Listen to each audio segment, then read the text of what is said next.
भगवंतांच्या कृपेने सगळं ठीक आहे. तुम्ही हा. सगळे कसे आहात? हो हो हरे हो कृष्ण हो. माताजी. हरे कृष्णा, हरे कृष्णा. बरेच दिवसांनी भेटतोय ना, म्हणून हो म्हटलं. हो, येस येस.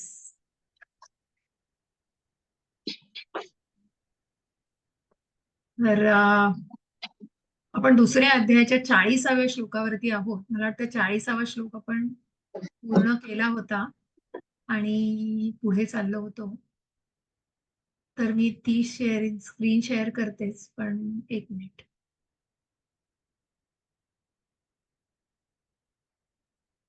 ओके, सगळ्यांना माझी स्क्रीन दिसतीये?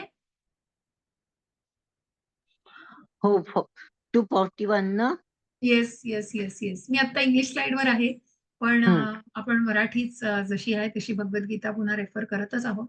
पण इथे थोडासा काहीतरी सारांश किंवा ज्याप्रमाणे आपण या अध्ययनाचे काही विभाग बघितले, की कशा प्रकारे, जसं आपण पहिल्या अध्यायामध्ये बघितलं, की पहिले काही श्लोक जे आहेत 1 ते 2 26 पर्यंत ते सगळी कुरुक्षेत्रावरची जी रचना आहे आणि जी व्यूहरचना आहे ती सगळी आहे. आणि त्यानंतर अर्जुनाचं जे काही विषाद होणं आहे, अर्जुन धनुष्य ठेवून देतोय, गांडीव खाली ठेवतो आहे, कशा प्रकारे त्याची मनस्थिती आहे आणि त्या सगळ्या गोष्टींना आपण जाणायचा प्रयत्न केला. आणि ज्या 3 जणांच्या प्रतिक्रिया आहेत, दुर्योधन आहे, त्यानंतर धृतराष्ट्र आहे आणि प्रत्यक्ष अर्जुनाच्या या ज्या काही प्रतिक्रिया आहेत त्या कुरुक्षेत्रावरच्या, त्या प्रतिक्रियांना आपण जाणण्याचा प्रयत्न केला.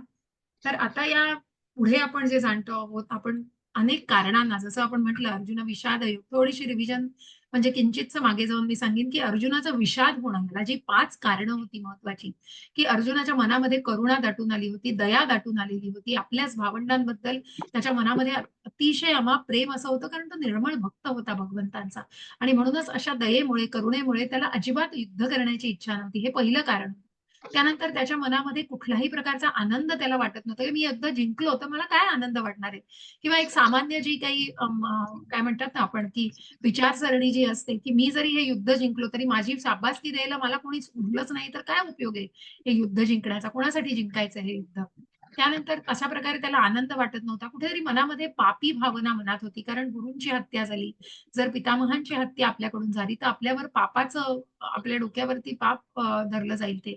आणि म्हणूनच त्याला कुठेतरी त्या पापी भावनेची कुठेतरी मनामध्ये भीती होती. त्यानंतर मग अ, अ, कौटुंबिक परंपरेला धोका निर्माण झालेला. कारण जे काही राजे-रजवाडे ज्या कुरुक्षेत्रावरती जसे पांडवांच्या बाजूने होते, तसे कौरवांच्या बाजूने, आणि जे काही राजे-रजवाडे राजे या युद्धामध्ये सामील झालेले होते, त्यांचा जर मृत्यू झाला तर त्यांच्या वंशाचं पुढे काय? आणि त्यांच्या वंशाला पुढे कोण चालवणार? किंवा कशाप्रकारे मग त्या कौटुंबिक परंपरेला कुठेतरी खुंटलं जातंय. आणि ती का खुंटणार आहे? कारण इथे राजे जर मारले गेले तर कशी काय त्यांची परंपरा पुढे जाईल?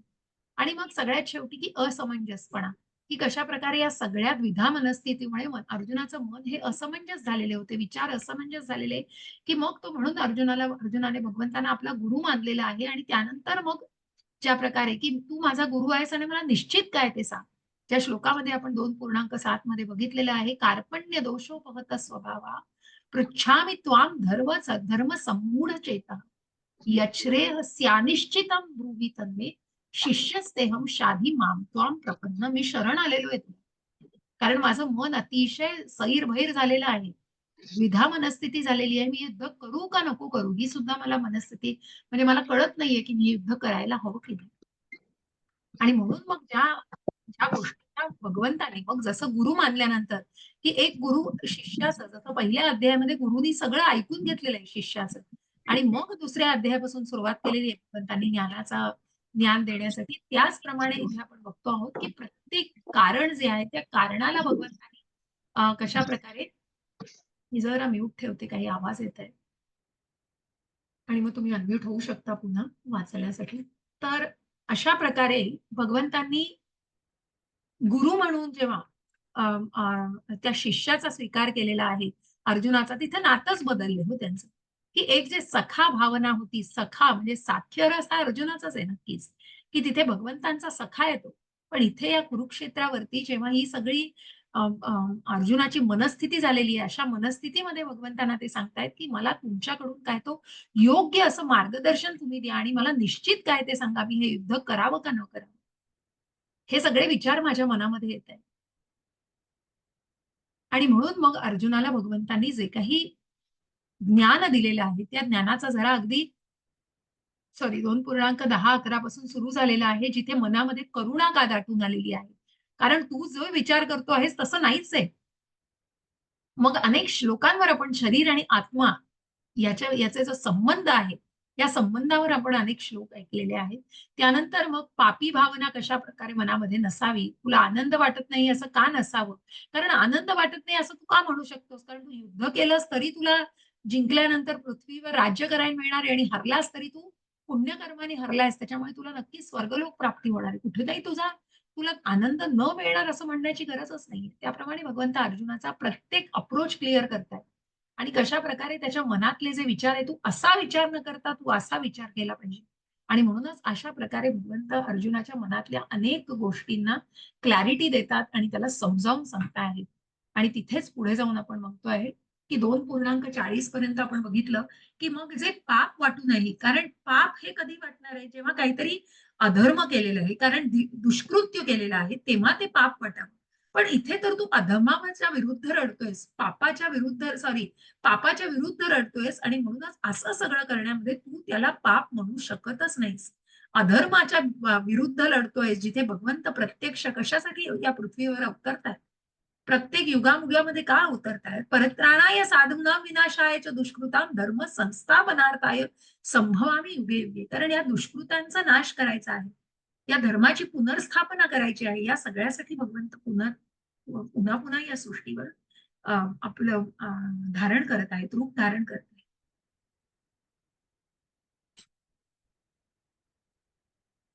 सो आता 2.41 ला आपण तिथे जाऊच, पण त्याच्या आधी थोडंसं उजळणी करताना आपण बघतोय, की 2.41 मध्ये काय सांगितलेलं आहे, की मग the intelligence of those irresolute is many branch. आता कशा प्रकारे those who are on this path नैष्कर्म कर्म are resolute in purpose and their aim is one development of आत्मज्ञान. The intelligence of those irresolute is many branch. Resolute म्हणजे काय? कुठेतरी एकाग्र आणि एक फोकस्ड. फोकस्ड म्हणजे रिझोल्यूट. जे रिझोल्यूट आहेत त्यांना काय होतंय? तर ते आत्मज्ञानाला जात आहेत आणि त्यांचा पर्पज आयुष्यामध्ये क्लिअर आहे. It is not many branch. अव्यवसायात्मिक झालेलं नाहीये. व्यवसायात्मिक बुद्धी आहे त्यांची. आणि म्हणूनच त्यांचा फोकस्ड आहे. They are focused in the minds of those who are too attached to the sense enjoyment and material opulence. The resolute determination for development, devotional service to the supreme lord does not take place. सगळं नाही हो एकत्र साधतायत. तुम्हाला हेही हवंय, तेही हवंय असं नाही साधताय. तुम्ही फक्त मग कुठेतरी तिथे औपचारिकता करताय हो. मग त्या डिव्होशनल सर्व्हिस, त्या भक्तीची कुठेतरी औपचारिकता करताय, तसं नकोय. भगवंताला असा मिथ्याचार भगवंतानी म्हटलंय ते तर नकोच आहे. कारण ढोंगी पुढे जाऊन आपण बघणार आहोत, ढोंग सुद्धा घेणं चुकीचं आहे. त्याचप्रमाणे ती औपचारिकता नकोय. कारण भगवंत म्हणतायत भौतिक जगतामध्ये आहात. सॉरी. भौतिक जगतामध्ये आहात तर निश्चितच प्रपंच आहे, त्याच्या जबाबदाऱ्या आहेत. परंतु या सगळ्याला सुद्धा जिथे मार्ग आहे, जिथे इच्छा आहे, तिथे मार्ग निश्चित आहे. आणि म्हणून ती अनर्थ निवृत्ती जर साधायची असेल या षड्रिपूंपासून काम, क्रोध, लोभ, मद, मोह, मत्सर या सगळ्यापासून कुठेतरी निवृत्ती साधायची असेल तर त्याप्रमाणे स्वतःला तसं केपेबल केलं पाहिजे. आणि जे कोणी या भौतिक प्रकृतीशी अटॅच्ड आहेत, तर त्यांच्यासाठी हे डिटर्मिनेशन, हे जे एकाग्रता आहे.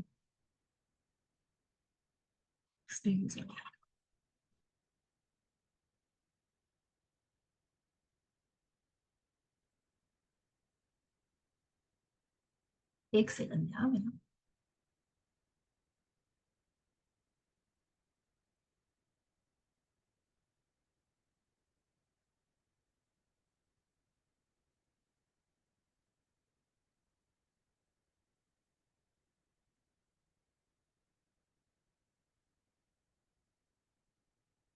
म्हणून व्यवसायात्मिक आणि अव्यवसायात्मिक याच्यातला फरक हा आहे रिझोल्यूट आणि इर्रिझोल्यूट. कारण इर्रिझोल्यूट म्हणजे काय? फोकस्ड नाहीये, कुठेतरी सैरवैर झालेला आहे. त्यामुळे त्याच्या बुद्धीला भगवंत अर्जुनाला सांगतायत तुझ्या बुद्धीला फाटे फुटलेले, मिनी ब्रांच. अव्यवसायात्मिका बुद्धी In the minds of those who are too attached to the sense enjoyment and material opulence, the resolute determination for the devotional service to the Supreme Lord does not take place. तर ठीक आहे. आपण हे थोडंसं बघण्याचा प्रयत्न केला.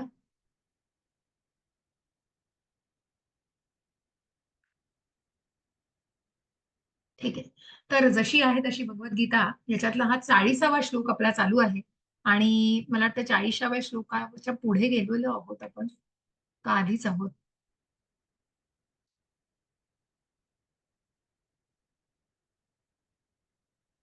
समदर्शिना. ठीक आहे.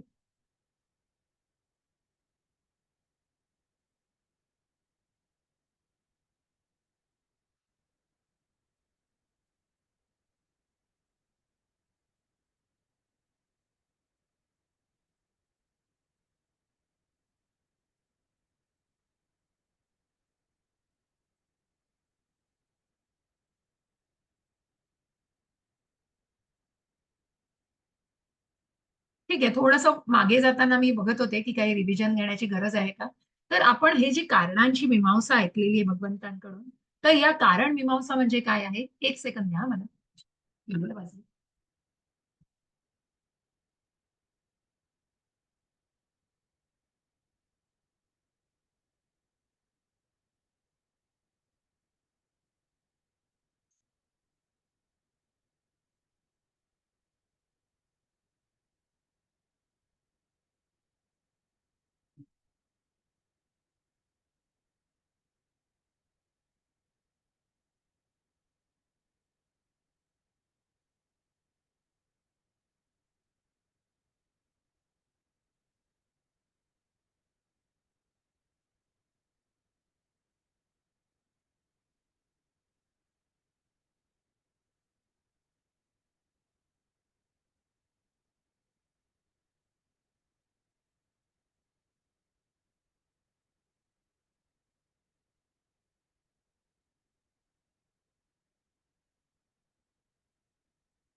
सॉरी, क्षमस्व. तर थोडंसं आधीच्या श्लोकामधलं आपण संदर्भ बघूया आणि मग पुढे जाऊया. नास्तिक सांख्ययोगाचा भक्तियोगाशी मुळीच संबंध नाही, तरी सुद्धा अज्ञानी लोक दावा करतात, की नास्तिक सांख्ययोगच सगळ्या योगाचा उल्लेख भगवद्गीतेत केला आहे. म्हणून मनुष्याने जाणले पाहिजे, की बुद्धियोग म्हणजे पूर्ण ज्ञान आणि पूर्ण आनंदयुक्त कृष्ण भावनेमध्ये कार्य करणे होय. असे कार्य कितीही दुष्कर असले तरी जो केवळ भगवंतांच्या संतुष्टीकरता कार्य करतो, तो बुद्धियोगांच्या तत्वाधारे कार्य करत असतो. त्यामुळे तो नित्य दिव्यानंदामध्ये रममाण असतो. अशा दिव्य कार्यामुळे भगवत कृपेने एखाद्याला आपोआप दिव्य ज्ञानाची प्राप्ती होते. त्यामुळे ज्ञानप्राप्तीसाठी अतिरिक्त प्रयास न करताही त्याची मुक्तता होते. कृष्ण भावनाभावित कर्म आणि सकाम कर्म विशेषत्वे कुटुंब प्राप्ती किंवा भौतिक सुखप्राप्ती करून इंद्रिय तृप्तीसाठी केलेल्या कर्मामध्ये बराच फरक आहे. म्हणून आपण जे कर्म करतो त्या कर्माचा बुद्धियोग हा दैवी गुण आहे. कर्मकांड आणि कर्मयोग याच्यातला फरक निश्चित जाणायचा आहे. कारण सकाम कर्म असलं तर कुठेतरी कसं आहे, की ते पुण्यकर्म करताय. यज्ञ, याग करताहेत, अभिषेक करत आहात, सगळं करताय. पण कुठेतरी तिथे अपेक्षा आहे हो. कुठेतरी काहीतरी मिळवण्याची अपेक्षा आहे.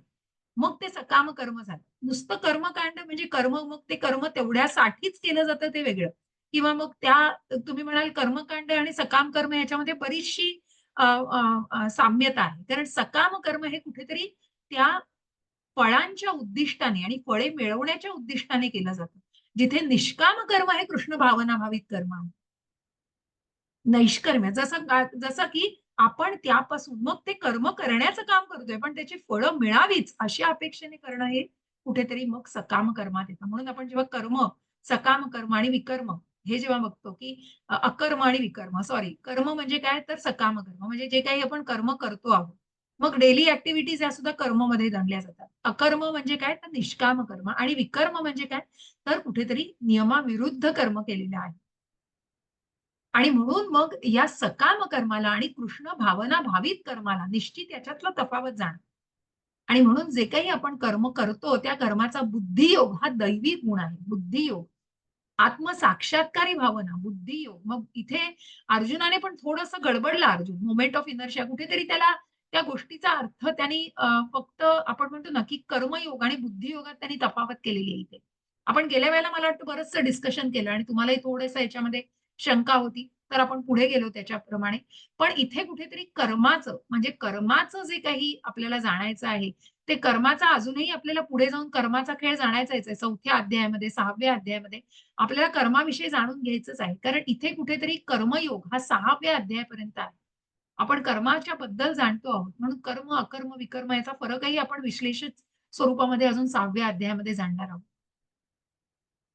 आणि म्हणूनच हा बुद्धियोग, बुद्धी म्हणजे कुठेतरी ते ज्ञान, ज्ञान, बुद्धी, स्वतःची बुद्धी, इंटेलिजन्स हो, इंटेलिजन्स. आणि म्हणूनच ते कुठेतरी तुम्हाला त्याप्रमाणे ती इंटेलिजन्स प्रमाणेच तुम्ही तसे वागता आणि त्याप्रमाणे तुम्ही ती जे काही कर्म आहे ते भगवंतांसाठी सर्वं कृष्णार्पणम, कृष्ण भावना भावित कर्म केलं जातं. त्या कर्माचं स्वरूपच बदलतं आणि म्हणून त्या कर्माला कृष्ण भावना भावित कर्म म्हटलेलं आहे. कारण ती आध्यात्मिक स्वरूपाने केलेला तो दैवी गुण आहे त्या कर्माचा. अशा प्रकारे बुद्धियोगाने केलेलं कर्म हा त्याचा दैवी गुण आहे.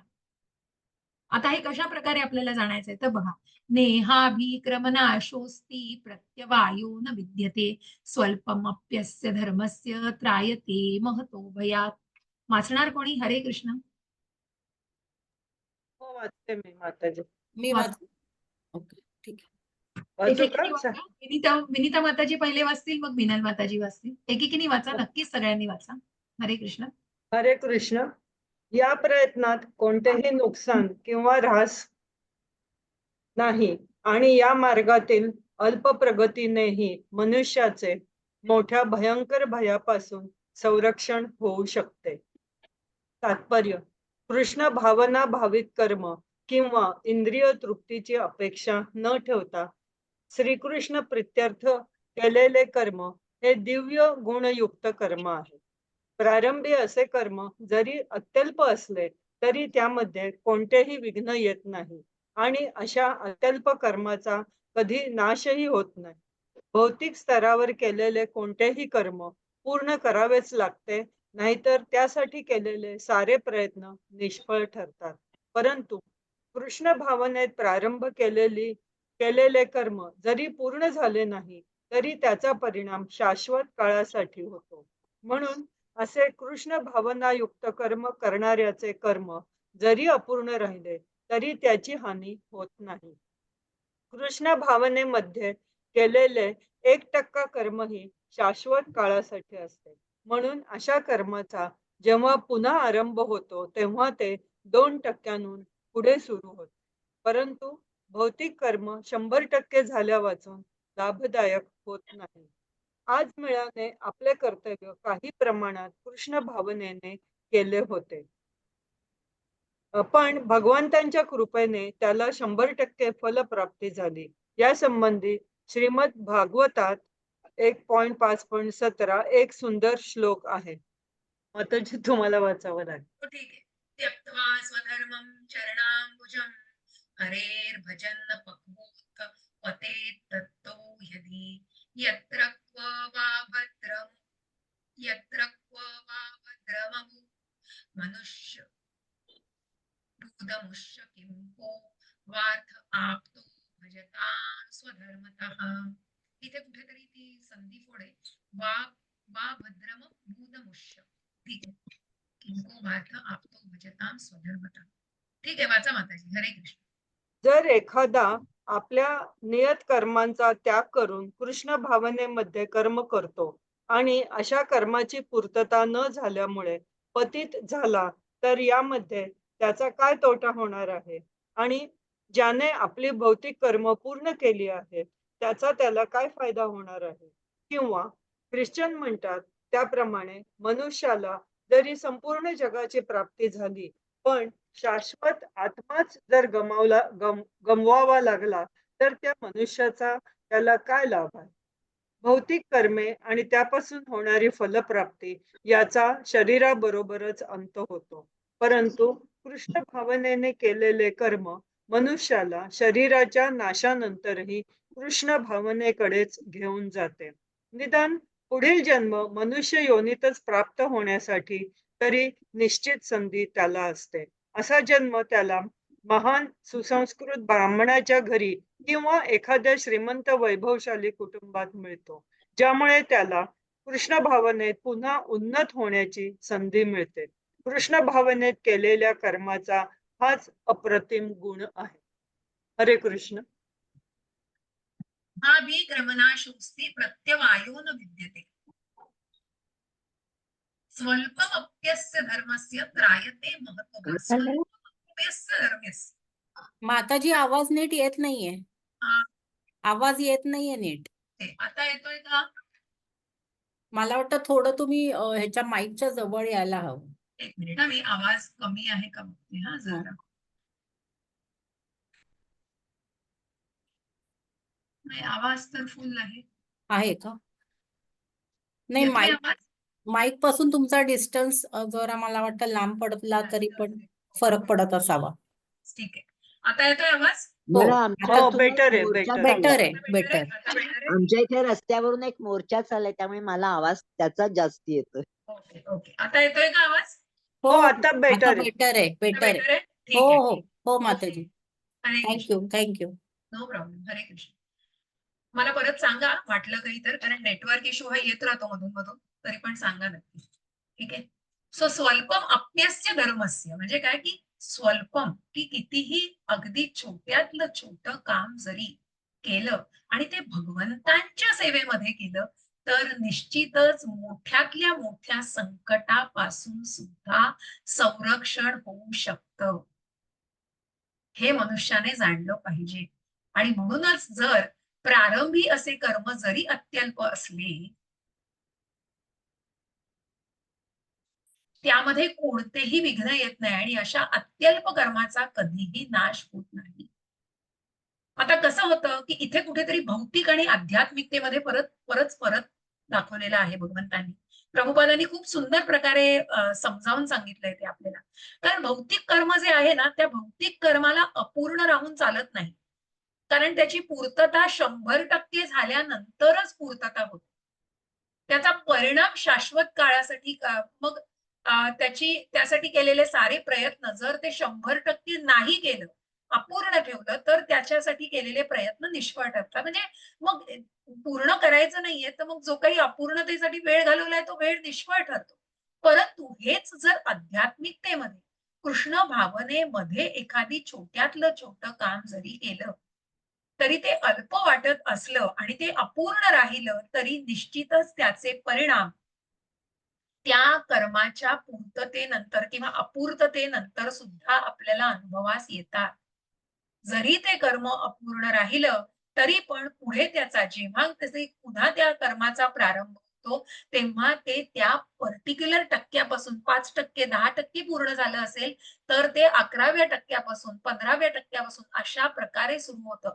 जसं भौतिक कर्म कसं आहे 100% झाल्यापासून त्याचा लाभ होत नाही. पण इथे असं नाहीये. जरी अपूर्ण राहिलं कर्म तरी निश्चितच त्याचं नुकसान होत नाही आणि त्याचा फायदाच निश्चित होतो. कारण आध्यात्मिकतेमध्ये जसं 9व्या अध्यायामध्ये भगवंतांनी आपल्याला समजावून सांगितलंय पुढे, की योगक्षेमम वहाम्यहम म्हणजे जी काही सेवा भगवंतांच्या चरणी केली जाते 9व्या अध्यायाला अनुसरून हे भक्ती योगाचा टप्पा आहे, जिथे अनुसरून सांगितलेलं आहे, की ज्याला इथे कुठेतरी मला संदर्भ वाटतो आहे, की भगवंत निश्चितच या गोष्टीची काळजी घेतात, की ज्याने मग जिंदगी के योगक्षेमम वहाम्यहम जे ब्रीदवाक्य आणि जे काहीतरी एम्ब्लेमिक असं सेंटेन्स आहे सिग्निफिकंट जे LICचा ब्रीदवाक्य म्हणून वापरलं जातं, की जिंदगी के बाद भी आणि जिंदगी के साथ, जिंदगी के साथ भी आणि बाद भी.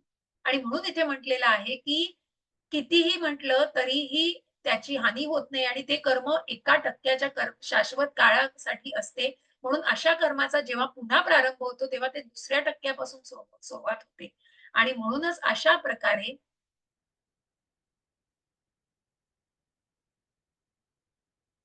कृष्ण भावनेमध्ये केलेले कर्म मनुष्याला शरीराच्या नाशानंतरही कृष्ण भावनेकडेच घेऊन जाते. निदान पुढील जन्म मनुष्य योनीतच प्राप्त होण्याची तरी त्याला निश्चित संधी असते. याच्यासाठी 2-3 संदर्भ असे आहेत की भगवंत सांगतायत, अर्जुनाने 6व्या अध्यायातही भगवंतांना विचारलेलं आहे की जे योगी अपूर्ण योग त्यांचं कर्म करून जातात किंवा हे कृष्ण भावनेमध्ये जर अपूर्तता त्यांची जी त्यांना एम त्यांचा साध्य नाही करता आला, तरी मग त्या अशांचं काय होतं, तर अशांचं भगवंतांनी सांगितलंय की अशांना मनुष्य जन्मच प्राप्त होतो.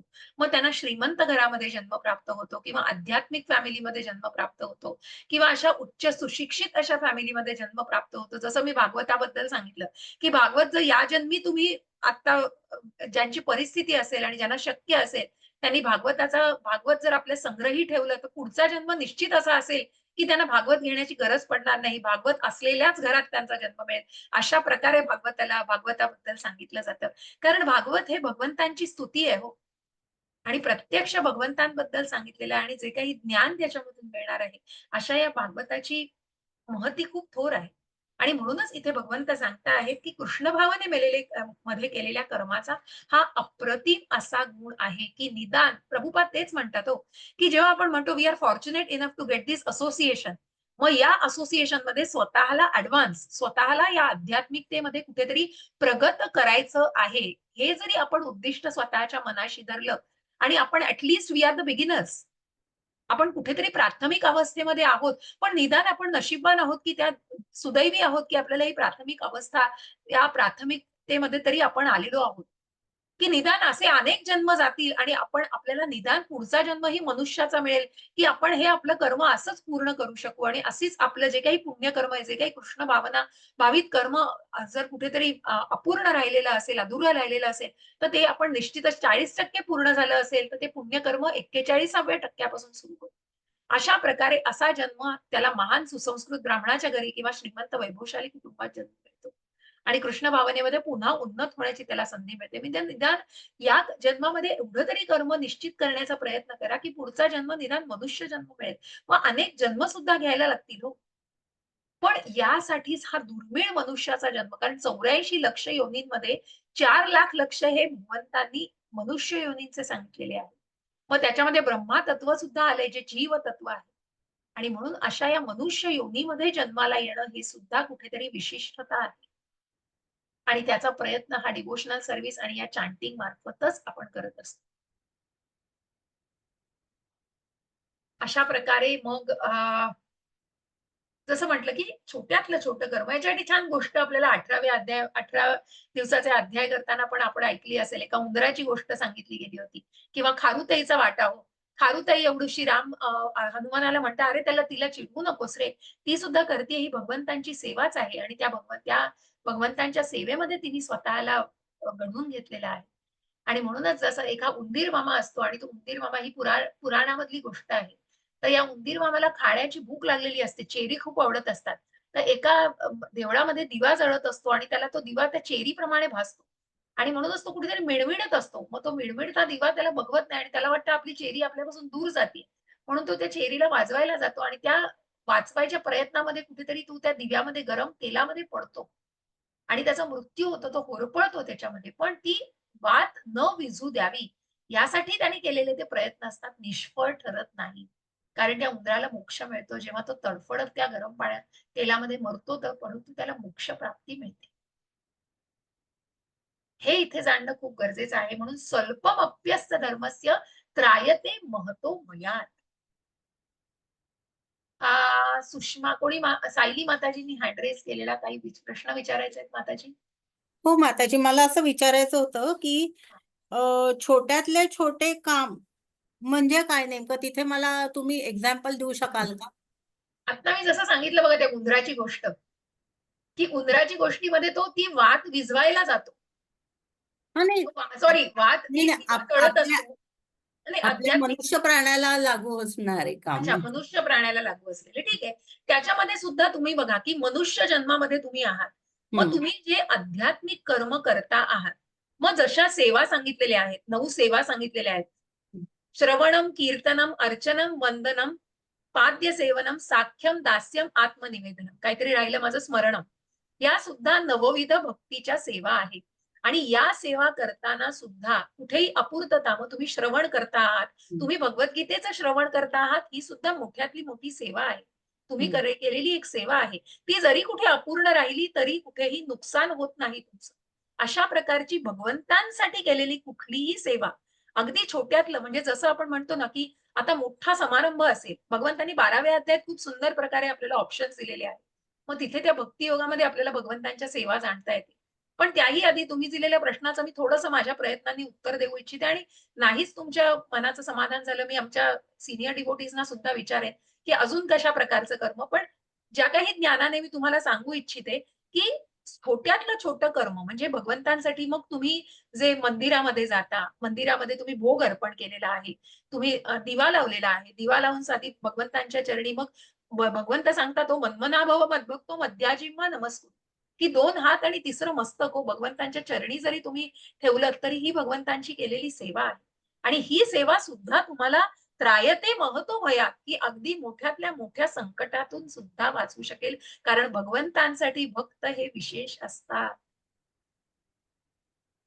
जसं आपण पुढीलही अध्यायामध्ये बघू, की मग अगदी ज्यांच्याकडून जे काही फॉल डाउन होतोय, ज्यांच्याकडून अगदी कुठेतरी चुकीच्या ऍक्टिव्हिटीज घडल्या जातायत, पण जे संपूर्णतः कृष्ण भावनेमध्ये आहेत, strongly they are in Krishna consciousness, त्यांच्याकडून जरी काही पापकर्म झालं तरीही तो ऍक्सिडेंटल गोष्ट धरली जाते आणि त्या निश्चितच त्या फॉल डाऊनला निश्चितच त्या त्यांच्या आपण म्हणतो ना कुठेतरी घसरण्याला कुठल्याही प्रकारचं चुकीचं निर्णय मानलं नाही जात. कारण त्यांना एक संधी मिळू शकते. इथे अजामिलाचं उदाहरण दिलेलं आहे बघा, की आधीच्या अध्यायामध्ये मला वाटतं दिलंय का याच्यातच दिलेलं आहे. येस, मला वाटतं अजामिलाचं उदाहरण येस. अजामिळाने आपले कर्तव्य काही प्रमाणात कृष्ण भावनेने केलेले. आता अजामिलाची गोष्ट मी नक्की इथे सांगू इच्छेन तुम्हाला, की अजामिला हा जिथे आपल्याला 8व्या अध्यायातही याची गोष्ट आपल्याला ऐकायला मिळणार आहे. जिथे आपल्याला मृत्यू समयी भगवंतांचं स्मरण या संदर्भामध्ये ती गोष्ट आहे. तर अशा या अजामिळाने पहिले काही म्हणजे काही त्याची वर्ष तो ब्राह्मण कुळामध्ये जन्मलेला ब्राह्मण आहे अजामिला आणि त्यांनी शास्त्रांचा अभ्यास केलेला आहे, वेदांचा अभ्यास केलेला आहे. त्याला चांगल्या कुळामध्ये जन्म लाभलेला आहे. पण आपण जेव्हा म्हणतो, की एक क्षण सुद्धा त्याला कुठेतरी त्या पापकर्मापासून रोखू शकत नाही आणि म्हणूनच त्या पापकर्मात म्हणजे एका वेश्येला तो जेव्हा एका परपुरुषाच्या मिठीमध्ये बघतो, आलिंगनामध्ये बघतो, तेव्हा ते दृश्य त्याच्या समोरून हलत नाही आणि कुठेतरी त्याला इतक्या तीव्रतेने ते दृश्य पुन्हा पुन्हा क्लास चाललाय. पुन्हा पुन्हा बघण्याची इच्छा होते. ती इच्छा म्हणजे त्याला कुठेतरी ती भावना त्याची आणि तिचं घसरण्याचं कारण होतं, की इतक्या अभ्यास करून सुद्धा कुठेतरी त्याला घसरण्याची ती एका क्षणाचा मोह सुद्धा त्याला तो पुरेसा होता तिथे त्या भौतिकतेमध्ये घसरण्याचा. आणि मग तो अशा प्रकारे घसरतो, की तो त्या वेश्येशी विवाह करतो, आपलं घरदार सोडून देतो, आपल्या बायकोला, आपल्या आई-वडिलांना अतिशय क्लेश देतो आणि या सगळ्यामध्ये तो वेश्येशी लग्न करून मग त्याला मात्र जेव्हा त्याला पुत्र होतात 100 त्याच्यात शेवटच्या बरेच 80 पुत्र होतात. त्याच्यामध्ये त्याला मला असं वाटतं I don't know exactly number. मला वाटतं नॉट एक्झॅक्टली 80 पण 8-9 पुत्र. I am sorry. पण अशा प्रकारे त्याला अनेक पुत्र होतात आणि सगळ्यात शेवटच्या पुत्राचं नाव त्यांनी नारायण ठेवलेलं असतं.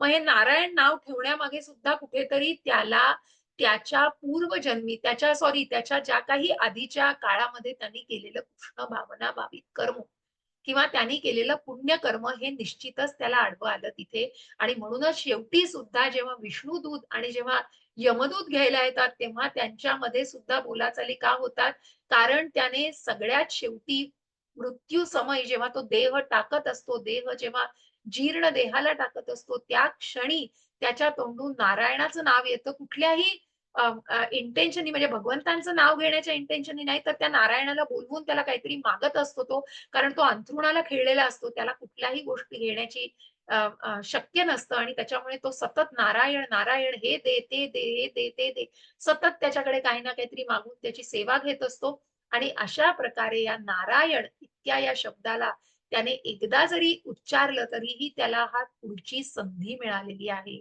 म्हणून द सेकंड चान्स म्हणून तुम्ही अजामिलाचं पुस्तक वाचाल की अजामिलाला ही दुसरी संधी मिळालेली आहे मनुष्य जन्म मिळण्याची आणि म्हणूनच आपण या जन्मी सुद्धा जे काही पुण्यकर्म, जे काही कर्म करू, कृष्ण भावनेमध्ये आलेलो आहोत सुदैवाने, जे काही भगवद्गीतेचं पठण करू, भागवताचं वाचन करू, ही थोडी छोट्यातली छोटी सेवा आहे भगवंतांसाठी केलेली.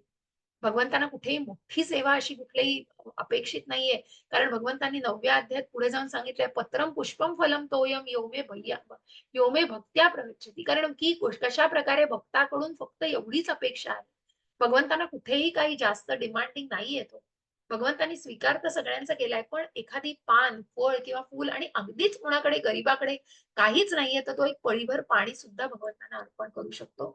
आणि म्हणूनच या सेवेमध्ये जो कोणी दृढ असेल, त्याची जरी ती सेवा अपूर्ण राहिली किंवा ते छोट्यातली छोटी सेवा जरी दिली, तरी त्याला पुढच्या जन्मी किंवा ते कर्म त्यांनी पुन्हा सुरू केलं, तर निश्चितच ते त्या पुढच्या काळापासून सुरू होतं. एवढी मात्र जाण घ्यावी. याचा अर्थ कृष्ण भावना भावित कर्म हे कशा प्रकारे तुम्हाला कशा प्रकारे याचा हा अप्रतिम गुण आहे. कळतंय का माताजी? थोडंसं क्लिअर झालं तुमच्या डोक्यातलं काही? छोट्यातली छोटी हो भगवंत माताजी, हो माताजी. ठीक आहे. छान ओके. छान. हरे थँक्यू.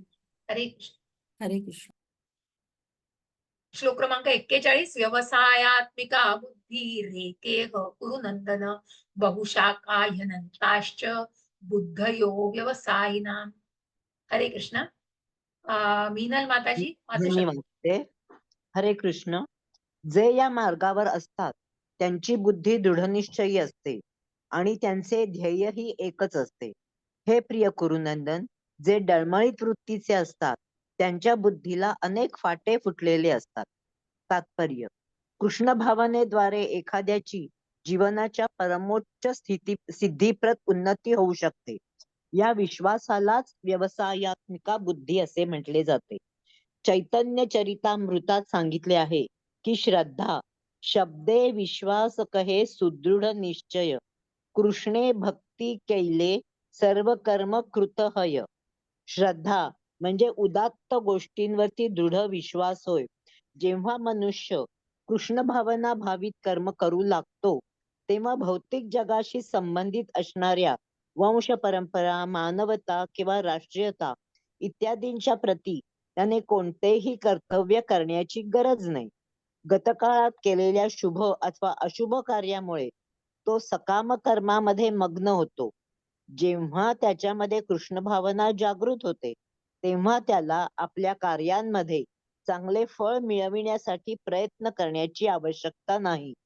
कृष्ण भावनेत स्थित झालेल्या व्यक्तीच्या सर्व क्रिया परमपूर्ण स्तरावरती असतात. कारण कृष्ण भावना भावित कर्म हे चांगले आणि वाईट या द्वंद्वाच्या पलीकडे असते. जीवनाविषयीच्या भौतिक संकल्पनेचा त्याग म्हणजेच कृष्ण भावनेची परिपूर्ण जीवनाविषयीच्या भौतिक संकल्पनेचा त्याग म्हणजेच कृष्ण भावनेची परमोच्च परिपूर्णता होय. कृष्ण भावनेतील प्रगतीमुळे या स्थितीची आपोआपच प्राप्ती होते. कृष्ण भावना भावित मनुष्याचा दृढ संकल्प हा ज्ञानावर आधारित असतो.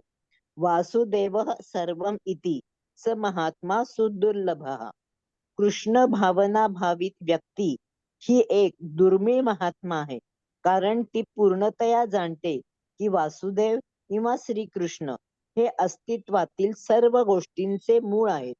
ज्याप्रमाणे वृक्षाच्या मुळाशी पाणी घातल्यावर आपोआपच ते सर्व पानांमध्ये आणि फांद्यांमध्ये पोहोचते, त्याचप्रमाणे कृष्ण भावनायुक्त कार्य केल्याने मनुष्य स्वतःचे कुटुंब, समाज, राष्ट्र, मानवता इत्यादींची सर्वोत्कृष्ट सेवा करू शकतो.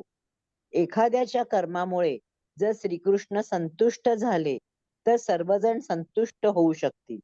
तथापि कृष्ण भावनायुक्त सेवा ही आध्यात्मिक गुरुच्या योग्य मार्गदर्शनाखाली उत्तम प्रकारे होऊ शकते. असा हा आध्यात्मिक गुरु श्रीकृष्णांचा प्रामाणिक प्रतिनिधी असतो. त्याला शिष्याचा स्वभाव माहीत असतो आणि तो शिष्याला कृष्ण भावना भावित कर्म करण्यासाठी योग्य मार्गदर्शन करू शकतो.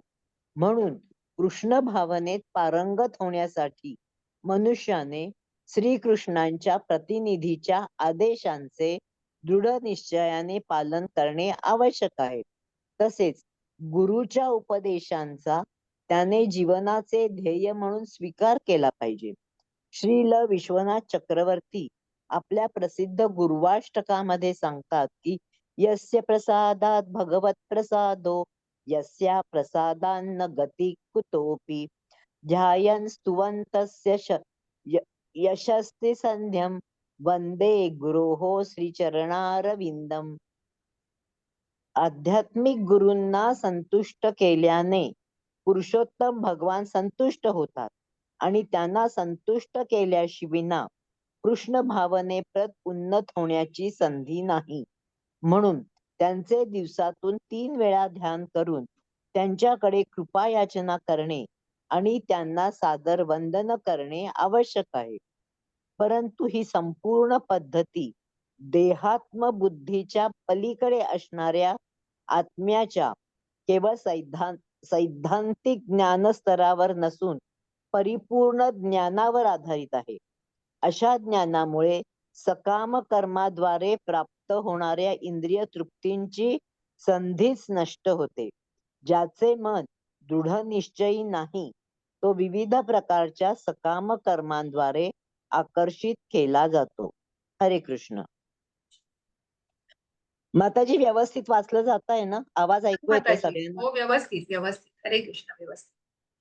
आणि म्हणूनच कृष्ण भावनेद्वारे एखाद्याची जीवनाच्या परमोच्च स्थितीप्रती उन्मत्ती होते आणि या विश्वासालाच व्यवसायात्मिक बुद्धी, बघा, अव्यवसायात्मिक आणि व्यवसायात्मिक, फोकस्ड.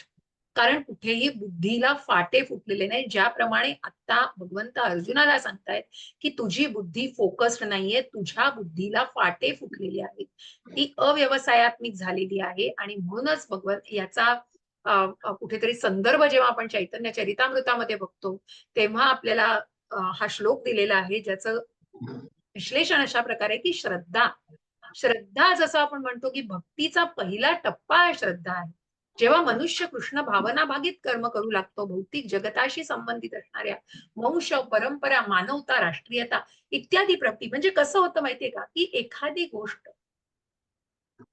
तुम्ही कर्म करता आहात, तुम्ही तुमचं कर्तव्य करणं हे तर योग्यच आहे, पण जेव्हा तुम्ही ते कर्म स्वतःच्या इंद्रिय तृप्ती करता न करता भगवंतांच्या आनंदासाठी करता, तेव्हा ती गोष्ट म्हणजे निश्चितच कृष्ण भावना भावित कर्म. सर्वम कृष्णार्पण. कारण जसं आपण म्हटलं, हा देह सुद्धा आपला नाही हो, त्या देहावर सुद्धा आपली मालकी नाहीये, तो देह सुद्धा त्यानेच दिलेला आहे. मग तिथे आपण संन्यास कसला घेणार आहोत, किंवा स्वतःचा कुठला अहंकारी त्याच्याबद्दल सांगताय की माझा आहे, माझा देह, तिथे कुठेतरी एक तर देहरूपाशी निगडीत भावना आहे आणि कुठेतरी स्वतःचा जो इंटेलिजन्स आहे तो चुकीच्या प्रकारे स्वतःला प्रेरित करतो. आणि म्हणूनच इथे जेव्हा त्याला आपल्या कार्यामध्ये चांगले फळ मिळवण्यासाठी प्रयत्न करण्याची आहे, म्हणून जेव्हा तो प्रत्येक कर्म हे कृष्ण भावना भावित पद्धतीने करू लागतो, तेव्हा कुठलीही कर्म त्याच्यासाठी बांधिलकी राहत नाही किंवा त्याला त्याच्यापासून काही मिळवण्याची अपेक्षाही ठेवावी लागत नाही, कारण नकळतच ते भगवंतांनी त्याला दिलेलं असतं. सुदामाचं उदाहरण घ्या. सुदामाची कथा अशी आहे की सुदामा आणि भगवंत जेव्हा सांदीपनी ऋषींच्या आश्रमामध्ये शिकत असतात, तेव्हा एकदा सुदामा आणि श्रीकृष्ण हे आराम करत असतात काही काळासाठी, आणि तेव्हा सुदामाच्या मांडीवरती श्रीकृष्ण हे आराम करत असतात, त्याच्या मांडीवर आपलं डोकं ठेवून. आणि त्यावेळेला सुदामाच्या पोटात भूक लागते आणि तेव्हा गुरुमातेने काहीतरी त्यांच्यासाठी दिलेलं असतं की त्यांना भूक लागेल त्या क्षणी त्यांच्यासाठी काहीतरी पोहे वगैरे करून दिलेले असतात. पण हे भगवंत आता झोपले आहेत, पण सुदामाच्या पोटात तर कडकडून भूक लागलेली आहे आणि ते पोहे थोडेच आहेत. मग ते सुदामाला वाटतं आपण खाऊन टाकावे आणि मग तो खातो ते पोहे. आणि त्यानंतर मग भगवंतांना जाग येते आणि मग म्हणाले की काही मातेने दिलं आहे का आपल्यासाठी? तर तेव्हा सुदामा म्हणतात, नाही, काही दिलेलं नाहीये, तू काहीतरी, मला वाटतंय, असं मला स्वप्न पडलं की तू काहीतरी पोहे वगैरे खातो आहेस तोंडामध्ये. तर तेव्हा सुदामा म्हणतो, नाही नाही, मी विष्णू सहस्त्रनाम म्हणतो आहे. म्हणजे कुठेतरी तो ते वेळ निभावून देतो किंवा त्यावेळेला खोटच सांगतो भगवंतांना सगळं. पण जसं म्हटलंय की या कर्माचा खेळ जो आहे हा भगवंतांनी सुद्धा सांगितलेला आहे की त्यांनी सुद्धा त्याचं उदाहरणादाखल आपल्याला ते सांगितलंय. मग या सुदाम्याला जेव्हा हा सुदामा भगवंतांचा मित्र आहे, सखा आहे आणि जेव्हा तो पुन्हा वृंदावन आहे, पुन्हा तो आलेला आहे भगवंतांकडे, तेव्हा भगवंतांनी कुठली त्यावेळेला जाणीव नाही दाखवली. पण ते जे पोहे घेऊन येतो तो, ते पोहे घेऊन आलेले आहेत, त्यांनी भगवंतांचं आत्मा संतुष्ट झालेला आहे. कारण सुदामाच्या मनात ते असतंच आणि सुदामा कुठलीही अपेक्षा न ठेवता ते भगवंतांसाठी मनापासून प्रेमाने घेऊन आलेला असतो. आणि काहीही मागत नाही. जरी त्याच्या बायकोनी सांगितलेलं असतं, की आपण गरीब आहोत आणि मग त्याचे जे काही त्याला भोग म्हणजे तो खोटं बोलल्याचे जे भोग आहेत, ते त्याला भोगायला लागतात कारण तो गरिबीत सगळं जीवन व्यतीत करत असतो. पण हेच जेव्हा तो काही न मागता निष्कर्म, की जेव्हा तो भगवंतांकडे जातो आणि भगवंत तिथे अजून 1-2 गोष्टी अशा आहेत पुन्हा रेसिप्रोकेटिंग तसं आपण म्हणतो ना, की ये यथा माम प्रपद्यन्ते तांस तथैव भजाम्यहं आणि म्हणूनच भगवंतांनी सुद्धा त्या सुदाम्याचं असं स्वागत केलेलं आहे. त्याचे पाय धुतलेले आहेत आणि त्याला आपल्या मांडीवरती डोकं ठेवून झोपवलेलं आहे. कारण भगवंत सांगतात, की कधी काळी ते सुद्धा सुदाम्याच्या मांडीवर डोकं ठेवून झोपलेले होते आणि कुठेतरी कर्माचा हा जो म्हणजे तिथे कुठेतरी आपण म्हणतो ना, की कुणाचं काही घेतलं असेल, तर ते येण्यासाठी पुन्हा तो जन्म, की ₹1 सुद्धा कोणाचा आपण ठेवत नाही. असा सगळा कर्माचा खेळ आहे. त्याला भगवंत सुद्धा अपवाद नाही ठरत आहेत, की त्यांनी स्वतः सुधारणासह सांगितलेलं आहे. मग या सुदाम्याने जी काही छोट्यातली छोटी काही त्याला अपेक्षा केलेली नव्हती, परंतु त्याला त्याचं जे काही आहे ते मिळालं होतं. सुदाम्याला तिथे नंतर त्याचा महाल झालेला होता, त्याच्या घराचा महाल झालेला होता. कुठलीही अपेक्षा ठेवलेली नव्हती, पण भगवंतांनी निश्चितच जे द्यायचं होतं कारण भगवंतांसाठी भक्त, सखा हे निश्चितच विशेष असतात आणि ते निश्चितच त्यांची काळजी घेत असतात. आणि म्हणूनच इथे सांगण्याचा ही कथा सांगण्याचा उद्देश, की सुदामा हा भगवंतांचा सखा होता. पण जे काही कर्म त्याच्याकडून पण झालेलं होतं, त्याचे भोगही भोगायला लागलेत आणि त्याला जे न मागता सुद्धा मिळालंय, कारण तो भगवंतांचा लाडका भक्त असतो, सखा असतो. तसं अर्जुनाच्या बाबतीत आहे, भगवंतांचा लाडका सखा आहे तो. भगवंतांचा भक्त आहे, भगवंतांचा प्रिय भक्त आहे. आज भगवंत त्याचे गुरु झालेले आहेत तिथे कुरुक्षेत्रावरती आणि त्याला ज्ञानार्जन करता आहेत. आणि भगवंतांनी पुढेही सांगितलेलं आहे अर्जुनाला, की "तू फक्त निमित्त मात्र ठर रे, मी सगळ्यांना ठार मारलेलं आहे. तू फक्त एक निमित्त बनतोयस. तुझं हे जे धनुष्य आहे ना, ते फक्त एक निमित्त बनतंय." आणि म्हणून इथे कृष्ण भावनेमध्ये, की ही श्रद्धा जी आहे, प्रत्येकाच्या मनामधली श्रद्धा, उदात्त गोष्टींवर दृढ विश्वास होय. जेव्हा मनुष्य कृष्ण भावना भावित कर्म करू लागतो, तेव्हा भौतिक जगाशी संबंधित असणाऱ्या वंश, परंपरा, मानवता, राष्ट्रीयता या सगळ्या प्रती त्यांचं कुठलंही बाइंडिंग राहत नाही हो. कुठलीही औपचारिकता राहत नाही. आपोआप मिळतं आणि तसं मी जे निष्काम आणि म्हणूनच मग त्या फळाची अपेक्षा सुदामाने न करता सुद्धा ते फळ त्याच्या पदरात पडलं होतं. कारण त्याने भगवंतांची सेवाही तितकीच केलेली, भगवंतांचा लाडका सखा, प्रिय सखा, भगवंतांचा भक्त आहे. आणि म्हणून मग जेव्हा ते कर्म कृष्ण भावना भावित कुठलंही कर्म केलं जातं, तेव्हा त्यात कुठलीही बाइंडिंग राहत नाही, बांधिलकी राहत नाही. जर त्याच्यामध्ये बांधिलकीच नाहीये, कारण ते कर्म मी नाही, मी हे भगवंतांसाठी करतोय, सर्वं कृष्णार्पणम. मग त्या कर्माला त्या कर्माने आपण बांधलो पण जात नाही आणि त्या कर्माच्या फळांचे भोगही भोगायला लागत नाही. कारण इथे आपण कर्मच भगवंतांना अर्पण केलेलं आहे हो.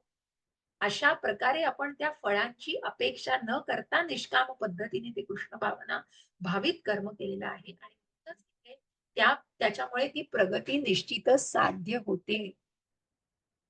आणि म्हणूनच भौतिक संकल्पनेचा त्याग ही कृष्ण भावनेची परमोच्च परिपूर्णता होय. कारण जसं आपण म्हणतो, की भक्ती मध्ये श्रद्धा हा पहिला टप्पा, श्रद्धा, साधुसंग, भजन क्रिया, अनर्थ निवृत्ती म्हणजे त्या काम, क्रोध, लोभ, मद, मोह, मत्सर या षड्रिपूंपासून स्वतःला कुठेतरी वेगळं करायचं आहे आणि मग तिथे कुठेतरी रुची, त्या नामस्मरणाची रुची, ती निष्ठा, भगवंतांप्रती निष्ठा आणि मग कृष्णाप्रती आसक्ती हो. जसं आपण त्या अनर्थ निवृत्ती केलेली आहे कारण त्या मोहापासून कुठेतरी सोडवायचंय स्वतःला, पण कृष्णाच्या मोहामध्ये घालायचंय.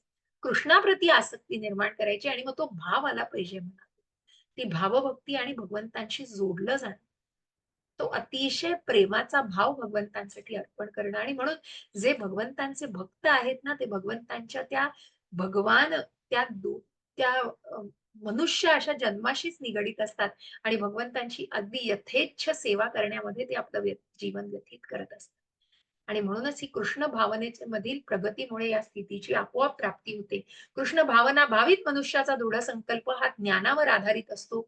वासुदेवम सर्वमिती स महात्मा सुदुर्लभः. हे आपल्याला पुढेही बघायला मिळणार आहे की सुदुर्लभः, की स महात्मा म्हणजे कृष्ण भावना भावित व्यक्ती ही एक दुर्मिळ महात्मा आहे.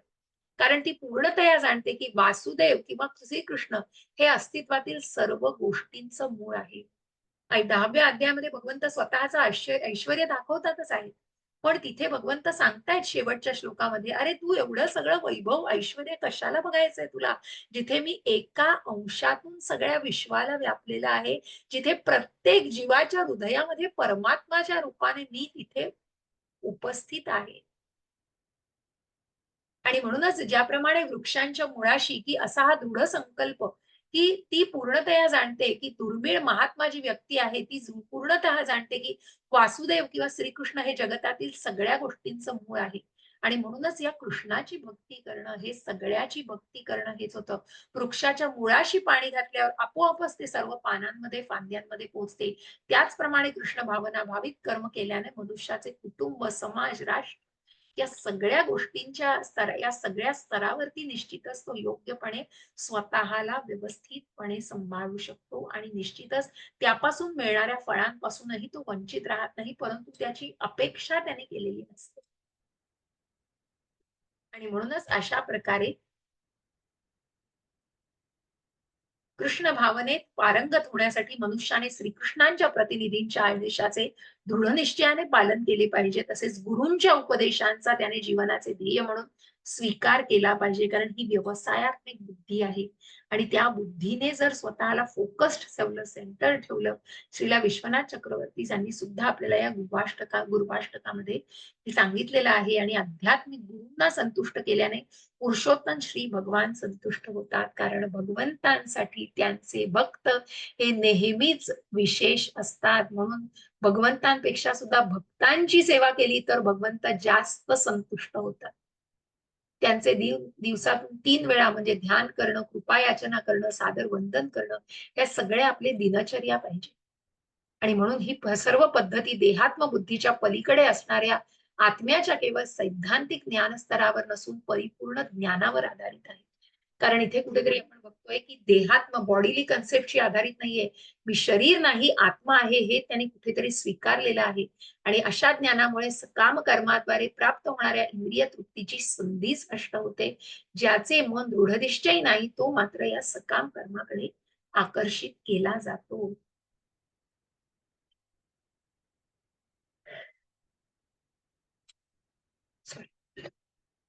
माताजी एक विचारायचंय की छोटीशी श्रीकृष्णाची छोटीशी सेवा म्हणजे म्हणजे आता आपण आजच्या जगामध्ये आता समजा मी माझं उदाहरण दिलं तर काय फक्त मी नामस्मरण करू शकते मग ती पण एक छोटी छोटी सेवा असते का? अगदी बरोबर. तुम्ही स्मरण करताय भगवंतांचं. श्रवणम कीर्तनम तुम्ही हे श्रवण करताय. तुम्ही क्लासला येऊन तुमच्या सगळ्या दिनचर्येमधला वेळ काढून तुम्ही तो भगवंतांसाठी अर्पण करताय. तुम्ही तो भगवंतांची भगवद्गीता ज्ञान ऐकण्यामध्ये तुम्ही तो व्यतीत करताय. ही सुद्धा भगवंतांप्रती सेवा आहे. मग ही थोड्यातली थोडी का असेना पण ही सेवा तुमच्याकडून करताय आणि निश्चितच आणि म्हणून नामस्मरण आणि भगवंतांची सेवा हे अतिशय महत्वाचं आहे. आणि म्हणूनच डिवोशनल सर्व्हिस म्हणून भक्त दृढ निश्चयी कधी असतो कारण जेव्हा तो पूर्णपणे कृष्ण भावनेत मग सगळं कर्म करा, प्रपंचामध्ये सगळं करा, भौतिक गोष्टींचाही आस्वाद घ्या, पण त्या कोणी दिलेल्या आहेत त्याच्याशी कृतज्ञता व्यक्त करा. आणि म्हणून सर्व कृष्णार्पणम हे मी भगवंतांच्या आनंदासाठी करतो. माझ्यामध्ये मला जे काही मिळालं आहे त्याच्यातला वाटा सुद्धा भगवंतांना अर्पण करतोय. ही कृष्ण भावनाच झाली. कृष्ण भावनेच्या अशा अनेक व्याख्या आहेत की म्हणून अशा प्रकारच्या नवविध केल्या तर ते उत्तमच आहे. पण त्यातूनही जे भगवंतांनी 12व्या अध्यायात सांगितलेलं आहे की माझ्यासाठी कर्म साधना भक्ती सांगितलेली आहे, ती नाही जमली तर मग तू पुढच्या अनेक ज्या काही आहेत तू माझ्यासाठी कर्म कर किंवा मग माझ्यासाठी तू नियमांचं पालन कर. तेही जमलं नाही तर तू असे निरनिराळे ऑप्शन्स भगवंतांनी दिलेले आहेत, की मग तू ज्ञानाचं अनुसरण कर. नाही जर ते जमत असेल तर तू त्या कर्माची फळं मला अर्पण कर. इतकंही जमत नसेल तर कशा प्रकारे तू ध्यानाचा सुद्धा स्वीकार कर. या सगळ्याच्या थ्रू भगवंतांना निश्चितच अर्पण केलं जाऊ शकतं. आणि म्हणूनच अशा प्रकारे ज्यांचं मन मात्र दृढ निश्चयी नाही, कारण जर कुठेतरी तो एमच माहिती नाहीये, कुठे आपल्याला जायचं आहे, आपल्याला जर ती श्रद्धा आहे मनामध्ये, साधुसंग आपोआप तयार होतो आहे, भजन क्रिया की जी काही ऍक्टिव्हिटीज केल्या जातात त्यामुळे अनर्थ निवृत्ती. एक सेकंद द्या मला.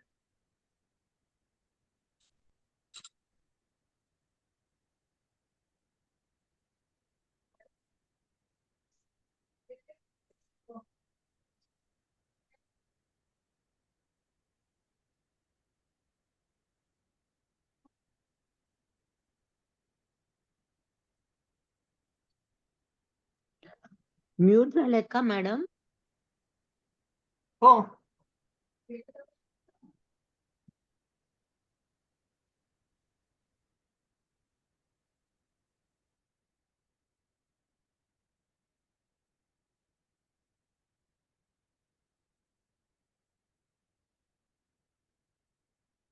क्षमस्व. काही छोट्या आपल्या प्रपंचातल्या जबाबदाऱ्या.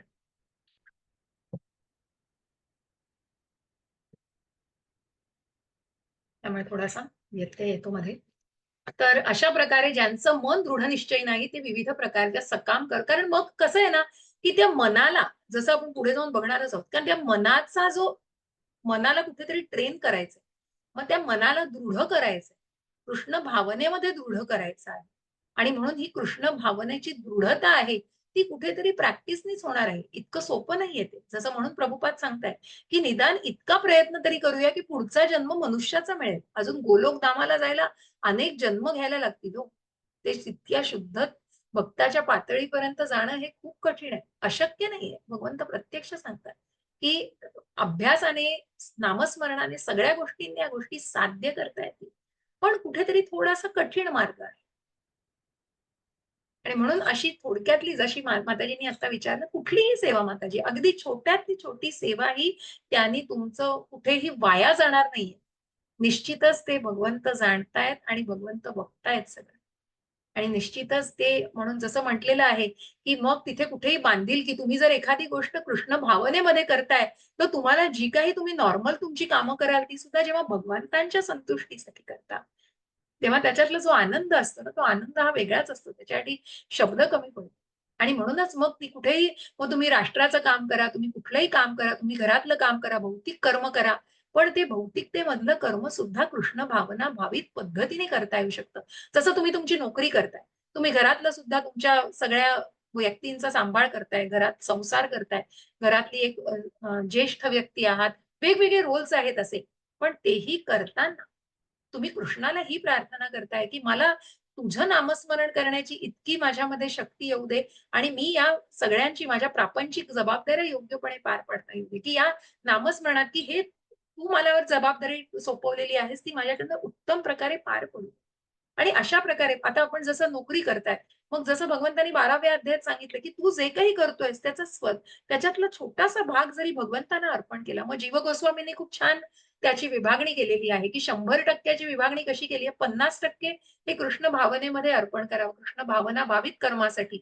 25% स्वतःसाठी, 25% आपल्या रिलेटिव्हज किंवा आपले नातलग, आपले जवळचे या सगळ्या गोष्टींना. त्यानंतर 25% जे आहे ते स्वतःसाठी, स्वतःच्या पर्सनल नीड्ससाठी द्यावं. म्हणजे स्वतःच्या पर्सनल नीड्स जपावे, पण त्याला कुठेतरी लिमिटेशन्स असावे. कारण सगळं ओरबाडायचंय हो, सगळं हवंय, हेही हवंय, तेही हवंय आणि मग कृष्ण भावनेत पण कर्म करायचंय, पण आम्हाला याचा पण सगळं उपभोग घ्यायचा आहे. सगळं साध्य करणं खूप कठीण आहे. पण हेच जर तुम्ही त्या एका ठराविक भावनेने करण्याचा प्रयत्न केला, तर त्याचा सात्विक आनंद तुम्ही निश्चितच घेऊ शकाल.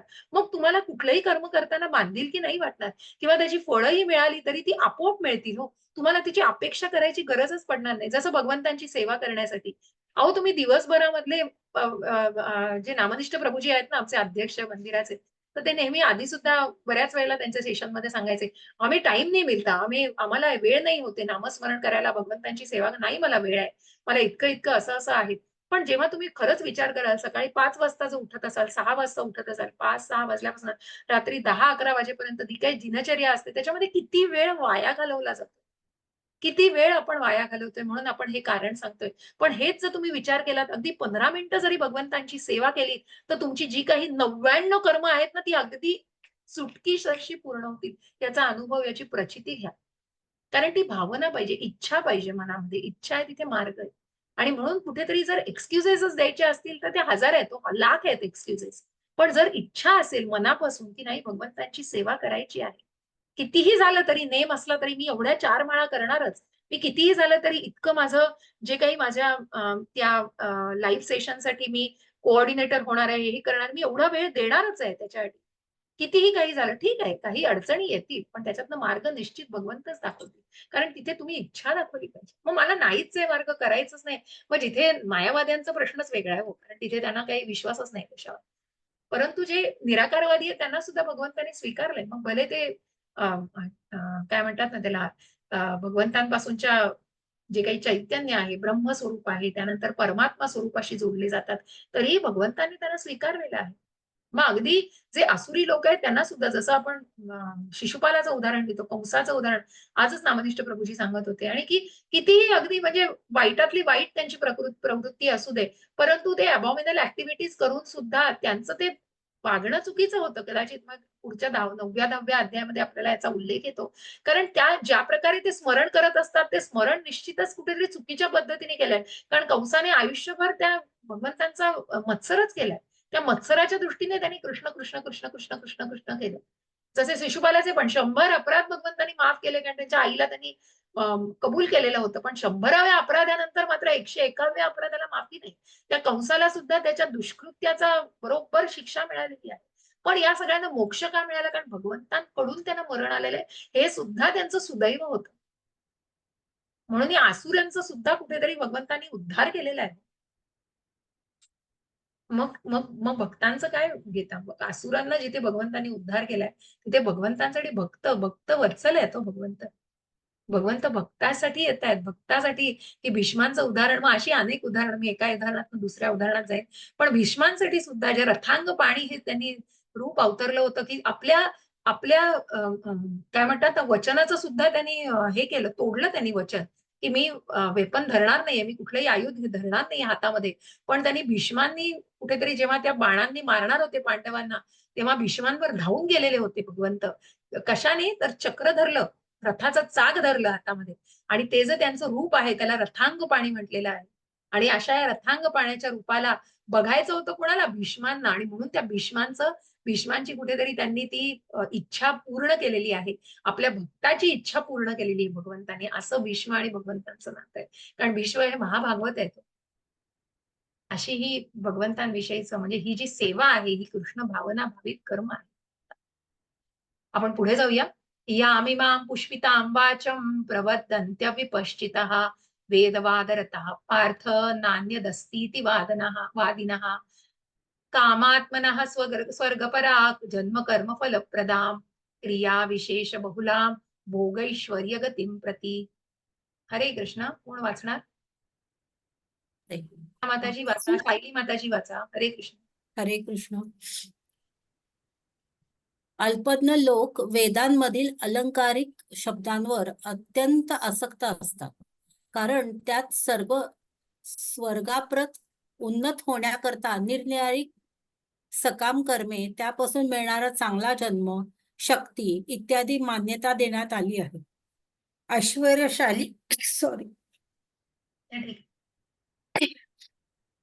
ऐश्वर्यशाली जीवन आणि इंद्रिय तृप्तीची इच्छा असल्यामुळे ते म्हणतात की याहून अधिक महत्वपूर्ण असे काहीच नाही. तात्पर्य: सामान्यतः लोक बुद्धिमान नसतात आणि अज्ञानामुळे ते वेदांमधील सांगितलेल्या कर्मकांड भागातील सकाम कर्मावर अत्यंत आसक्त असतात. स्वर्गलोकांमध्ये इंद्रिय तृप्ती करून जीवनाचा उपयोग घेण्याव्यतिरिक्त इतर काहीही करायची त्यांची इच्छा नसते, कारण स्वर्गलोकामध्ये भौतिक ऐश्वर्य व मदिरा आणि मदिराक्षी सहजपणे उपलब्ध असतात. स्वर्गलोकात उन्नत होण्यासाठी वेदांमध्ये अनेक प्रकारचे यज्ञ, विशेषतः ज्योतिष्टोम यज्ञ सांगण्यात आले आहेत. जो स्वर्गलोकांची प्राप्ती करू इच्छितो त्याने अशा प्रकारचे यज्ञ करणे अत्यावश्यक आहे, असे वेदांमध्ये सांगण्यात आले आहे. जे अल्पज्ञानी लोक आहेत त्यांना वाटते की वैदिक ज्ञानाचे हेच संपूर्ण सार आहे. अशा अनुभवी लोकांना दृढ कृष्ण भावनेमध्ये स्थित होणे अत्यंत कठीण आहे. ज्याप्रमाणे मूर्ख लोक हे विषारी झाडांच्या फुलांनी आकर्षिले जातात, कारण त्यांना अशा प्रकारच्या आकर्षणाचा परिणाम माहीत नसतो, त्याप्रमाणे अज्ञानी लोक अशा स्वर्गीय ऐश्वर्य व त्यामुळे प्राप्त होणाऱ्या इंद्रिय भोगामुळे आकर्षिले जातात. वेदांमधील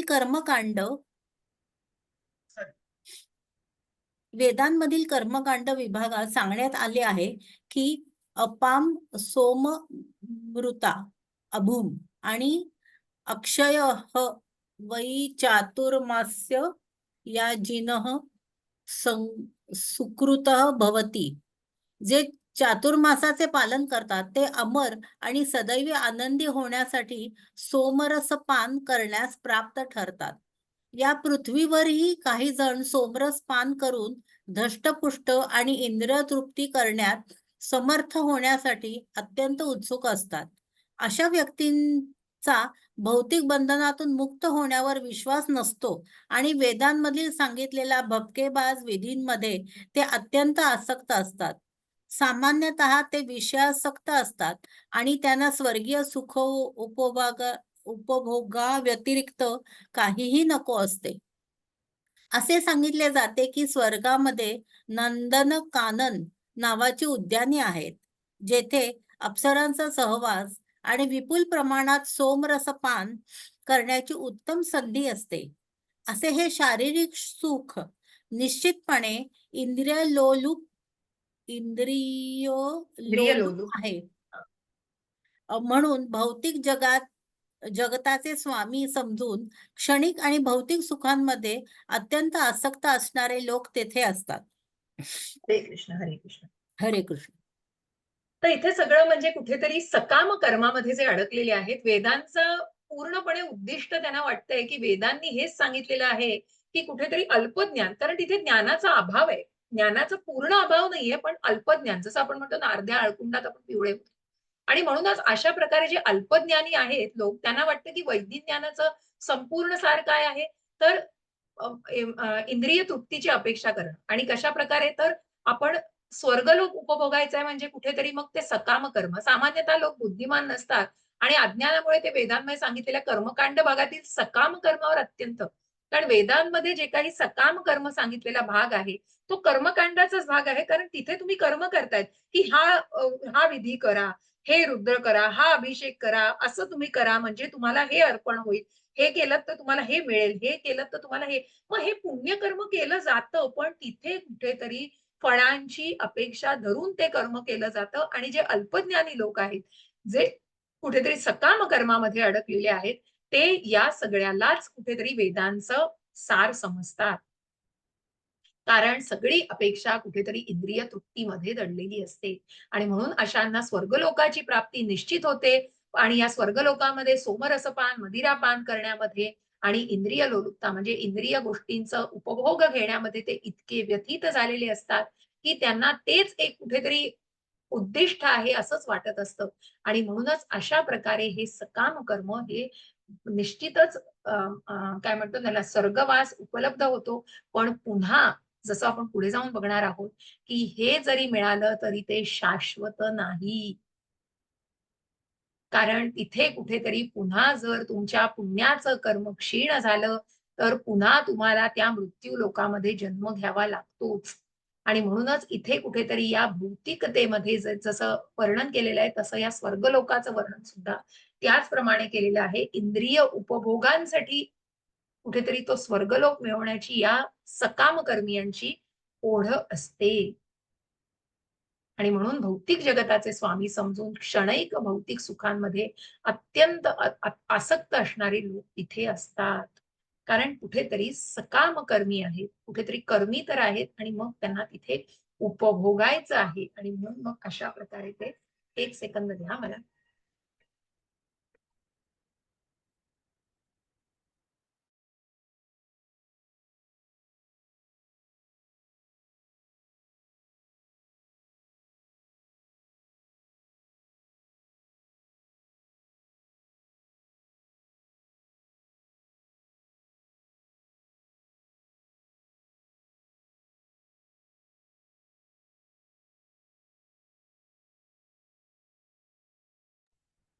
करेक्ट.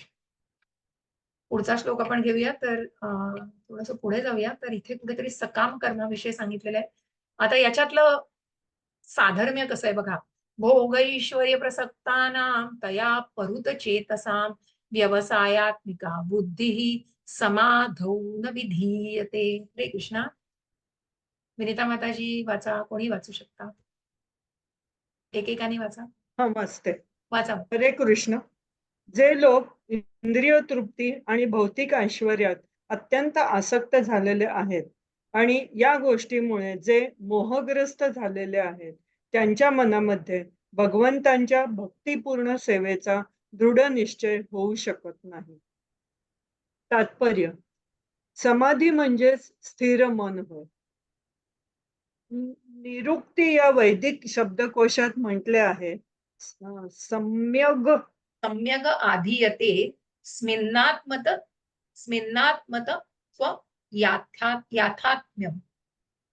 जेव्हा जेव्हा मन आत्मज्ञानामध्ये स्थिर होते तेव्हा ते समाधीस्थ आहे असे म्हटले जाते. भौतिक इंद्रिय तृप्तीत स्वारस्य असणाऱ्या तसेच अशा क्षणभंगूर गोष्टींनी मोहग्रस्त झालेल्या लोकांना समाधी कधीच शक्य होत नाही. भौतिक प्रकृतीच्या योजनेमुळे ते कमी अधिक प्रमाणात अपयशीच झालेले असतात. हरे कृष्ण. हरे कृष्ण. सम्यक आधीयते स्मिन्नात मतत्वया थात्म्यम म्हणजे बेसिकली हे काही काही जे शब्दकोश निरुक्ती या वैदिक शब्दकोशामध्ये म्हणजे आता हा मोठा शब्द आहे आणि जेव्हा आत्मज्ञानामध्ये मन स्थिरवतं. आता जेव्हा आपण 6वा अध्याय बघू तेव्हा आपण या अष्टांग योगाला बघणार आहोत. तिथे आपण बघणार आहोत यम, नियम, आसन, प्राणायाम, प्रत्याहार, ध्यान, धारणा आणि समाधी. आता ही समाधीस्थ अवस्था, योग म्हणजे भगवंतांशी जोडलं जाणं. योग म्हणजे कुठलंही योगासन किंवा योगा करणं, सो कॉल्ड सध्याचा योगा म्हणजे योग नव्हे. योग म्हणजे भगवंतांशी जोडलं जाणं. आणि म्हणूनच जिथे ही समाधीस्थ अवस्था आहे तिथे भगवंतांशी जोडलं जातं. व्यक्ती भगवंतांशी जोडली जाते. We are getting connected. एकरूप होणं सुद्धा नाही. दॅट इज अ द्वैतवाद. तो अद्वैतवाद आहे. आपण द्वैतवादामध्ये बघतो आहोत की भगवंतांशी एकरूप होत नाही आपण. आपली आयडेंटिटी सेपरेट असते. We are the part and parcel of lord. कारण आपण ममैवांशो जीवलोके जीवभूता सनातना.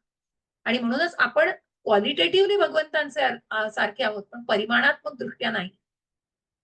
गुणात्मक दृष्ट्या आहोत पण परिमाणात्मक दृष्ट्या नाही. कारण एक थेंब समुद्राचा जरी खारट असला तरी तो सगळ्या समुद्राप्रमाणे असू शकत नाही. त्याचं परिमाण निश्चितच मोठं आहे. एवढा भव्य समुद्र हा एका थेंबाशी तुलना केली जाऊ शकत नाही. पण त्या थेंब हा त्या समुद्राचाच भाग असतो हे मात्र नक्की. Qualitatively definitely we are like God. आणि म्हणून इथे समाधीस्थ अवस्था करणं म्हणजे एकरूप होणं नाही तर जोडलं जाणं, भगवंतांशी जोडलं जाणं. आणि म्हणूनच तिथं मन स्थिर होतं. तिथे मन जे आहे या मनाला जसं भगवंतांनी सांगितलं, अर्जुनाने भगवंतांना विचारलं की ह्या मनाला मी धरू नाही शकत, वाऱ्याला धरू शकेन एक वेळ, पण हे मन खूप चंचल आहे हो.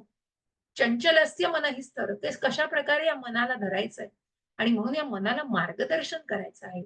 आणि म्हणून ते जेव्हा आत्मज्ञानामध्ये सेल्फ कॉन्शियसनेस, जेव्हा सेल्फ रिअलायझेशन की तू शरीर नाही आत्मा आहेस, या आत्मज्ञानामध्ये जेव्हा स्वतःला स्थिर करतं तेव्हा ते समाधीस्थ.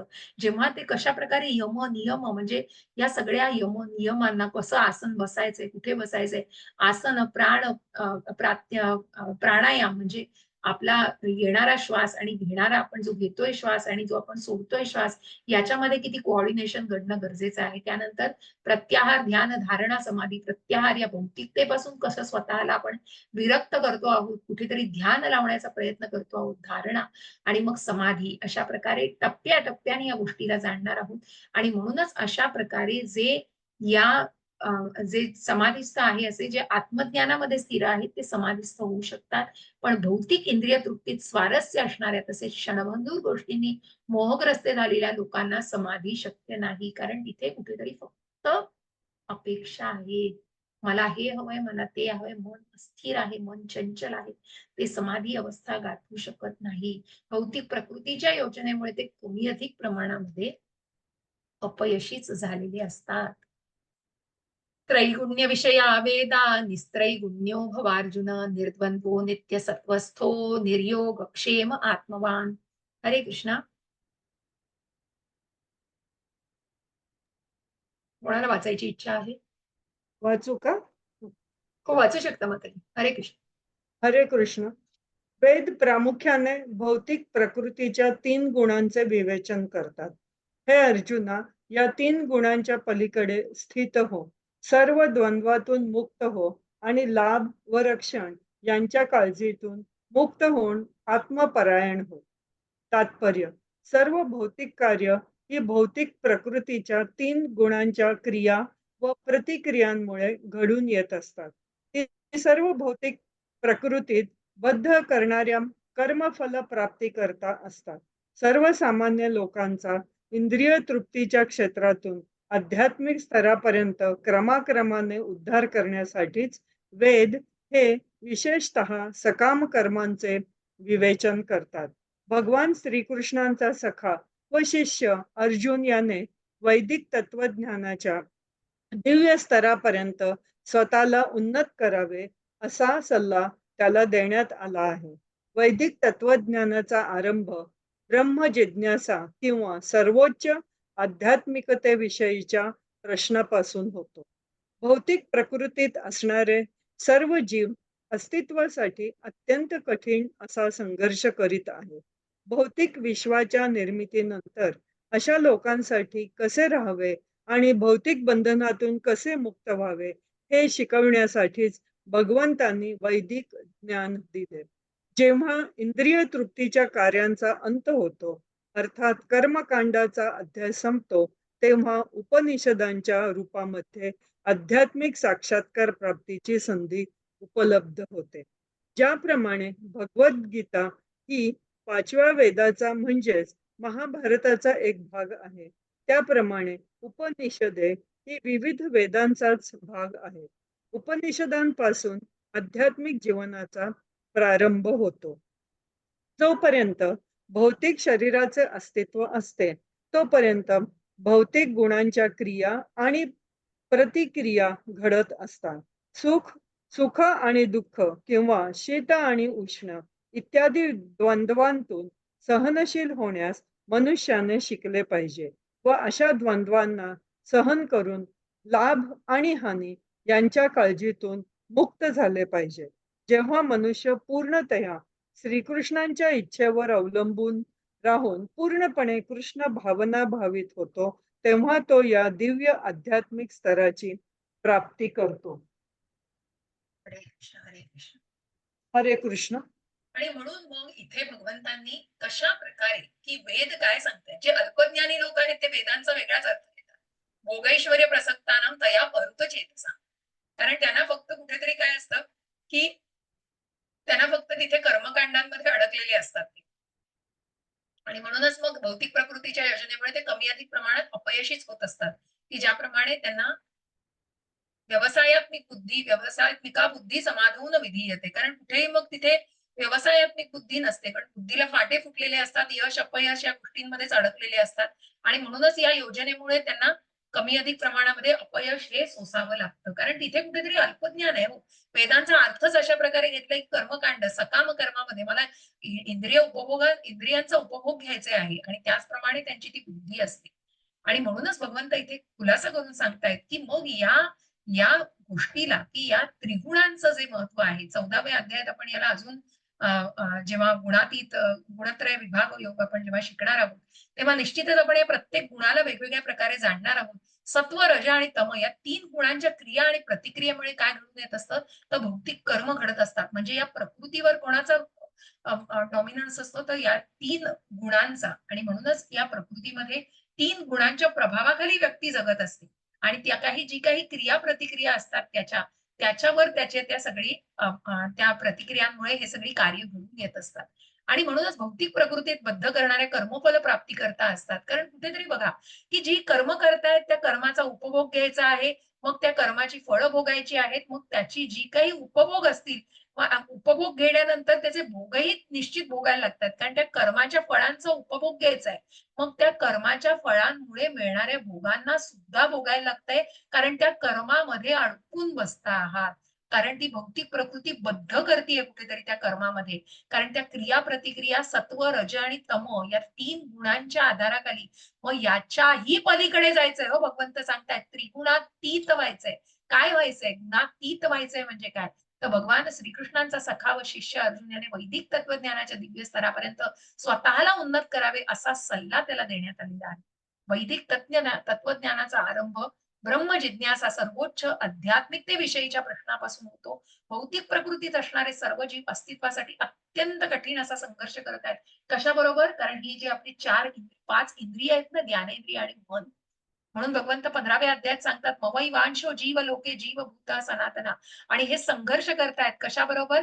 तर हा जो व्यक्ती आहे, म्हणजे हे जो जीव आहे, तो जीव कशाशी संघर्ष करतोय? तर इंद्रिय, जी 5 इंद्रिय आहेत, आपली कान, नाक, डोळे, जिव्हा आणि स्किन म्हणजे त्वचा, याप्रमाणे जे काही उपभोग घेतो आहे या ज्ञानेंद्रियामुळे, आणि मन या 6 इंद्रियांमुळे भगवंत कुठेतरी तो त्या कर्मकांडामध्ये अडकलेला आहे आणि कुठेतरी तो त्या भौतिक प्रकृतीमध्ये संघर्ष करतोय. गोष्टी मिळवण्यासाठी तो संघर्ष करतो आहे.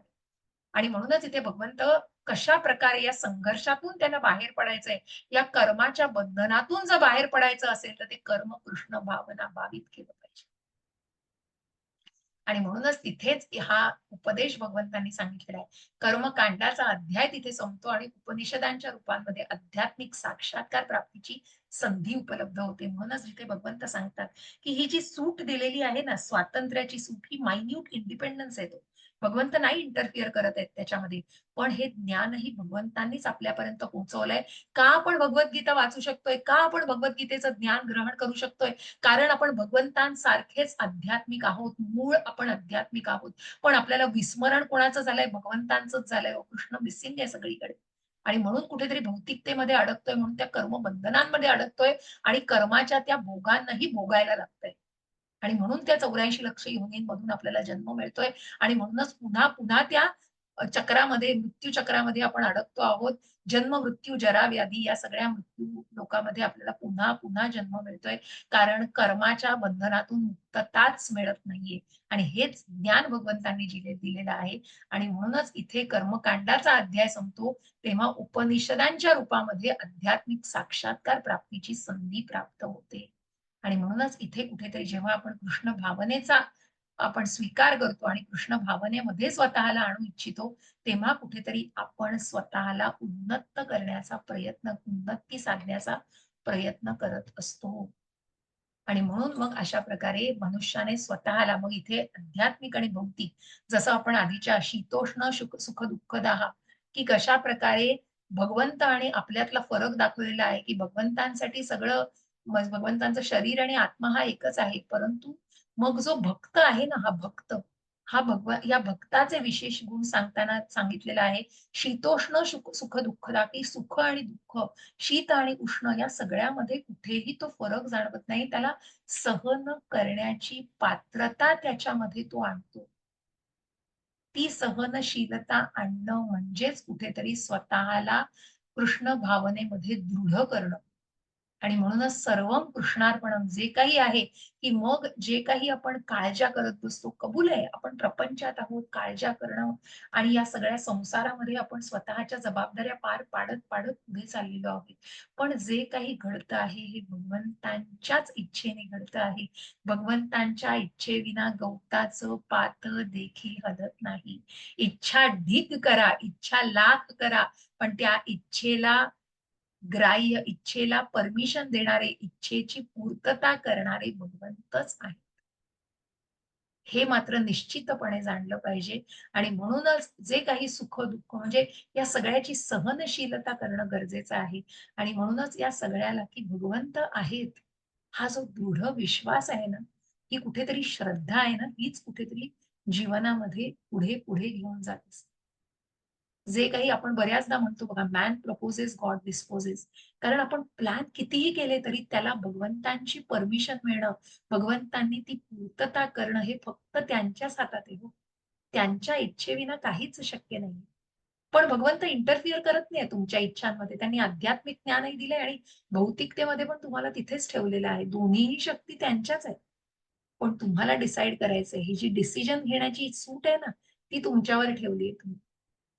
मग तुम्हाला त्याच्यामध्येच भौतिकतेमध्ये राहायचंय का स्वतःला आध्यात्मिक उन्नती साधून पुन्हा त्या गोलोकाला परत जायचंय, की त्या भौतिकतेमध्ये येऊन आणि पुन्हा त्या अ, मृत्यू लोकामध्ये जन्म घ्यायचा आहे. मग जसं अनेक जन्मानंतर का होईना, पण त्या मनुष्य जन्मामध्ये येऊन हा दुर्मिळ असा मनुष्य जन्म जरी मिळाला, तरी या भगवत सेवेमध्ये तुम्ही स्वतःला दृढ करू शकता. प्राण्यांना हे काही त्याच्यासाठी अपवादात्मक प्राणी आहेत. पण प्राण्यांना हे शक्य नाही. इंटेलिजन्स, बुद्धीच्या जोरावरती आपण त्या प्राण्यांपासून वेगळे आहोत. आणि म्हणून हा दुर्मिळ मनुष्य जन्मच आपल्याला कुठेतरी आध्यात्मिक उन्नती साधण्यासाठी निश्चितच मार्ग देऊ शकतो. यावानर्थ उदपाने सर्वतः संप्लुतोदके तावांस्त सर्वेषु वेदेषु ब्राह्मणस्य विजानतः. हरे कृष्ण. कृष्ण लहान हरे कृष्ण हरे कृष्ण. लहान मी वाचते मिनल. वाचा. लहान विहिरीद्वारे होऊ शकणारी सर्व कार्ये मोठ्या जलाशयाकडून त्वरित होऊ शकतात. त्याचप्रमाणे ज्यांना वेदांमागचा हेतू माहिती आहे, त्या ज्ञानी मनुष्याला वेदांशी संबंधित असलेली सर्व कार्ये सहजपणे प्राप्त होतात. तात्पर्य: वैदिक वाङ्मयाच्या कर्मकांड विभागामध्ये वर्णित धार्मिक विधी आणि यज्ञांचा उद्देश मनुष्याला आत्मसाक्षात्कारामध्ये यथावकाश प्रगती होण्यासाठी प्रोत्साहित करणे हा आहे. भगवद्गीतेमधील 15व्या अध्यायात 15व्या श्लोकात आत्मसाक्षात्काराचे प्रयोजन स्पष्टपणे सांगण्यात आले आहे. वेदाध्ययनाचे प्रयोजन हे सर्व गोष्टींचे आधिकरण भगवान श्रीकृष्ण यांना जाणणे हे आहे. म्हणून श्रीकृष्ण आणि त्यांच्याशी असणारा शाश्वत संबंध म्हणजेच आत्मसाक्षात्कार होय. जीवांचा श्रीकृष्णांशी असणाऱ्या संबंधांचा उल्लेखही भगवद्गीतेमध्ये करण्यात आला आहे 15.7 मध्ये. जीव हे श्रीकृष्णांचेच अंश आहेत. म्हणून जीवाने कृष्ण भावनेचे पुनरुज्जीवन करणे ही वैदिक ज्ञानाची परमोच्च पूर्णावस्था आहे. याची भगवत भागवतात 3रा खंड 33व्या 3.33.7 पुढील प्रमाणे पुष्टी करण्यात आलेली आहे. अहोपच्योतो गरीयान यज्जिभाग्रे वर्तत नाम तुभ्यं ते पुस्तपस्ते जुहुः सस्नुरार्यः ब्रह्मानुचूर्णां गृह्णन्ति येते. हे भगवन, जो मनुष्य तुमच्या पवित्र नामाचे स्मरण करीत आहे, तो जरी चांडाळासारख्या म्हणजेच कुत्र्याचे मांस भक्षण करणारा नीच कुळात जन्मला असला तरी तो आत्मसाक्षात्काराच्या सर्वोच्च अवस्थेमध्ये स्थिर आहे. अशा मनुष्याने वैदिक विधी विधानांनुसार सर्व प्रकारचे यज्ञ आणि तप केले असले पाहिजे आणि सर्व तीर्थस्थळांमध्ये अनेक वेळा स्नान करून त्याने वेदांचे अध्ययन केले असले पाहिजे. असा मनुष्य आर्यवंशीयांमध्ये सर्वोत्तम समजला जातो. यास्तव मनुष्याने केवळ कर्मकांडांवरती आसक्त न राहता वेदांचे प्रयोजन जाणण्या इतपत बुद्धिमान असणे आवश्यक आहे. आणि उत्तमोत्तम इंद्रिय तृप्तीसाठी स्वर्गलोकाप्रत उन्नत होण्याची इच्छा त्याने धरू नये. सर्वसामान्य मनुष्याला या युगामध्ये वैदिक कर्मकांडातील सर्व विधिविधानांचे पालन करणे शक्य नाही. तसेच संपूर्ण वेदांत आणि उपनिषदांचे अध्ययन करणेही त्याला शक्य नाही. वैदिक विधिविधानांचे प्रत्यक्ष पालन करण्यासाठी पुष्कळ शक्ती, काळ, ज्ञान आणि साधन सामग्रीची आवश्यकता असते. या युगात हे क्वचितच शक्य आहे. तरी सुद्धा पतित जीवांचे उद्धारक श्री चैतन्य महाप्रभू यांनी सांगितल्याप्रमाणे भगवंतांच्या पवित्र नामाचे स्मरण केल्यास वैदिक संस्कृतीचा जो मूळ उद्देश तो योग्य रीतीने साध्य होतो. महान वैदिक पंडित प्रकाशानंद सरस्वतींनी जेव्हा श्री चैतन्य महाप्रभूंना विचारले की वेदाध्ययन करण्याऐवजी एखाद्या भावुक व्यक्तीप्रमाणे तुम्ही भगवंतांच्या पवित्र नामाचे कीर्तन का करता, तेव्हा श्री चैतन्य महाप्रभू उत्तरले की माझ्या आध्यात्मिक गुरूंना मी महामूर्ख आहे असे आढळल्याने त्यांनी मला श्रीकृष्णांच्या पवित्र नामाचे कीर्तन करण्यास सांगितले आहे. या आदेशाचे पालन केल्यामुळे चैतन्य महाप्रभू भावविभोर झाले. या कलियुगामधील अधिकतर लोक हे मूर्ख आहेत आणि वेदांत तत्वज्ञान जाणण्या इतपत ते शिकलेले नाहीत. परंतु भगवंतांच्या पवित्र नामाच्या अपराधरहित कीर्तनाने वेदांत तत्वज्ञानाचे ध्येय उत्तम प्रकारे साध्य होते. वेदांत हा वैदिक ज्ञानातील शेवटचा टप्पा आहे. वेदांत तत्वज्ञानाचे निर्माता व ज्ञाताही भगवान श्रीकृष्णच आहेत. भगवंतांच्या पवित्र नामाचे कीर्तन करण्यात जो रममाण होतो तोच सर्वश्रेष्ठ वेदांती महात्मा होय. हाच वैदिक रहस्याचा अंतिम उद्देश आहे. श्री हरे कृष्ण. वेदेश सर्वेश रमेव. आपण तो श्लोक घेऊया. 15.5 छान श्लोक आहे तो.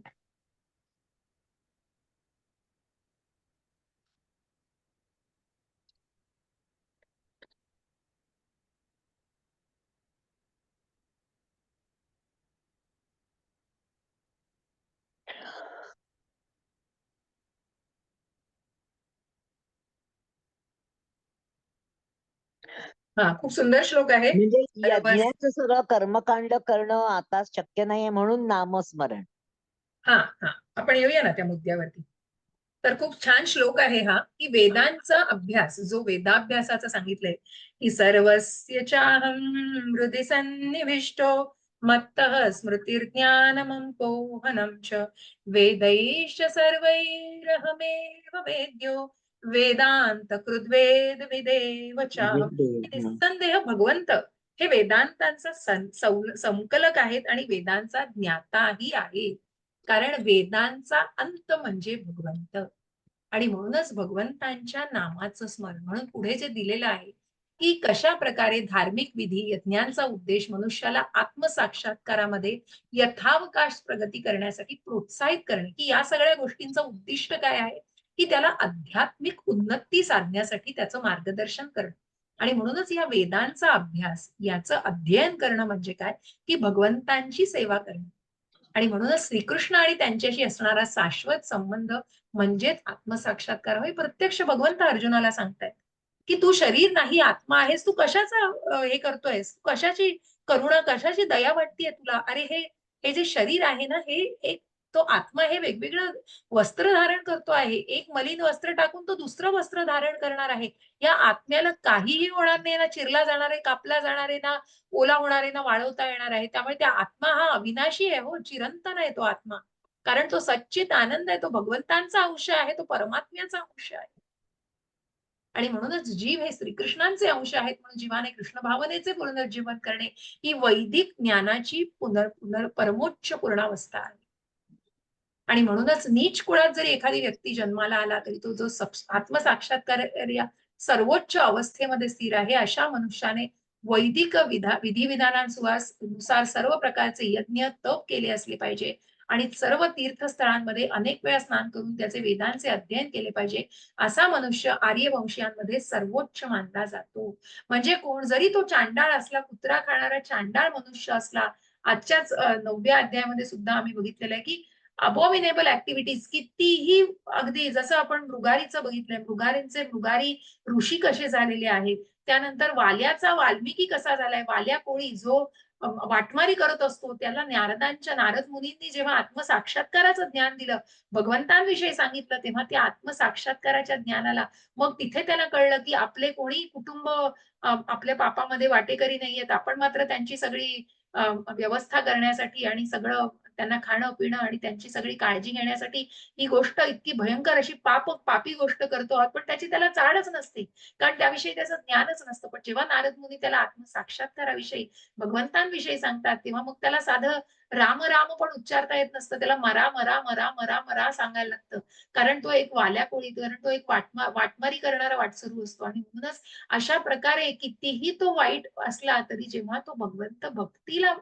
जोडला जातोय, जेव्हा भगवंतांच्या भक्तीमध्ये जोडला जातोय, तेव्हा त्याची अगदी सगळी पाप धुवून काढली जातात. ज्या वाल्याचे वाल्मिकी ऋषी झालेत, त्यांनी रामायण रचलेलं आहे. आणि म्हणूनच यास्तवी मनुष्याने कर्मकांडांवर आसक्त न राहता वेदांचं प्रयोजन जाणण्याइतपत बुद्धिमान असणं आवश्यक आहे. उत्तमोत्तम इंद्रिय तृप्तीसाठी स्वर्गलोकाप्रत उन्नत होण्याची इच्छा त्यांनी धरू नये, कारण तो स्वर्गलोकातून पुन्हा ती सायकल खाली येणार आहे हो, ती पुन्हा मृत्यू लोकात येणार आहे, कारण तिथे पाप पुण्याची गणती केली जाते. पुन्हा पुण्य क्षीण झालं की पुन्हा मृत्यू लोकात धाडलं जाते. आणि म्हणूनच सर्वसामान्य मनुष्याला या युगामध्ये वैदिक कर्मकांडातील सर्व विधिविधानांचं पालन करणं शक्य नसतं. संपूर्ण वेदांत उपनिषदांचं अध्ययन करणंही त्याला शक्य नसतं. वैदिक विधिविधानांचं प्रत्यक्ष पालन करण्यासाठी पुष्कळ शक्ती, काळ, ज्ञान, साधन सामुग्रीची आवश्यकता असते. ती प्रॅक्टिकली इट इज इम्पॉसिबल. तसेच पतित जीवांचे उद्धारक श्री चैतन्य महाप्रभूंनी तरीही सुद्धा की चैतन्य महाप्रभूंनी सांगितल्याप्रमाणे भगवंतांच्या पवित्र नामाचे स्मरण केल्यास वैदिक संस्कृतीचा मूळ उद्देश योग्य रीतीने साध्य होतो. हरे कृष्ण कृष्ण कृष्ण हरे हरे, हरे राम राम राम हरे हरे. हरेर् नम हरेर् नम केवलम कलौ नास्ति एव गतिर अन्यथा. हरेर् नम हरेर् नम तीनदा म्हटलंय हो, एकदा नाही, दोनदा नाही, तीनदा प्रभूंनी सांगितलेलं आहे, चैतन्य महाप्रभूंनी, की ठासून सांगितलंय की या युगाचा यज्ञ हा नामस्मरण आहे. नामस्मरणाशिवाय कुठला इतर पर्याय नाही, इतर कुठलाही मार्ग नाही, इतर कुठलाही मार्ग नाही.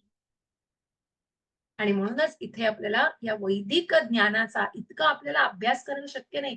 आपण भागवत वाचणं याला अजून जन्म घ्यायला लागतील हो आपल्याला.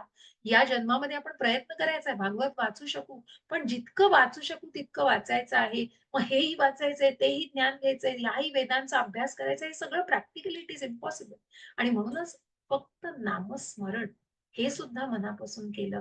आणि म्हणूनच महाप्रभूंनी उत्तर दिलेलं आहे की जेव्हा चैतन्य महाप्रभूंना विचारलं गेलं, प्रकाशानंद सरस्वतींची जे एक वक्ते होते आणि जे व्यक्ती होते, तर त्यांनी विचारलं की तुम्ही भगवंतांच्या पवित्र नामाचं नाम कीर्तन का करता?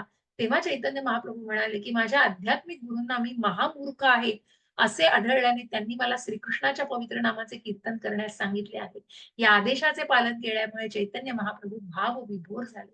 आणि या कलियुगातील अधिकतर लोक हे मूर्ख आहेत आणि वेदांत तत्वज्ञान जाणण्याइतपत ते शिकलेले नाहीत, परंतु भगवंतांच्या पवित्र नामाचा अपराध रहित कीर्तनाने वेदांत तत्वज्ञानाचे ध्येय उत्तम प्रकारे साध्य होते. वेदांत या वैदिक ज्ञानातील शेवटचा टप्पा आहे.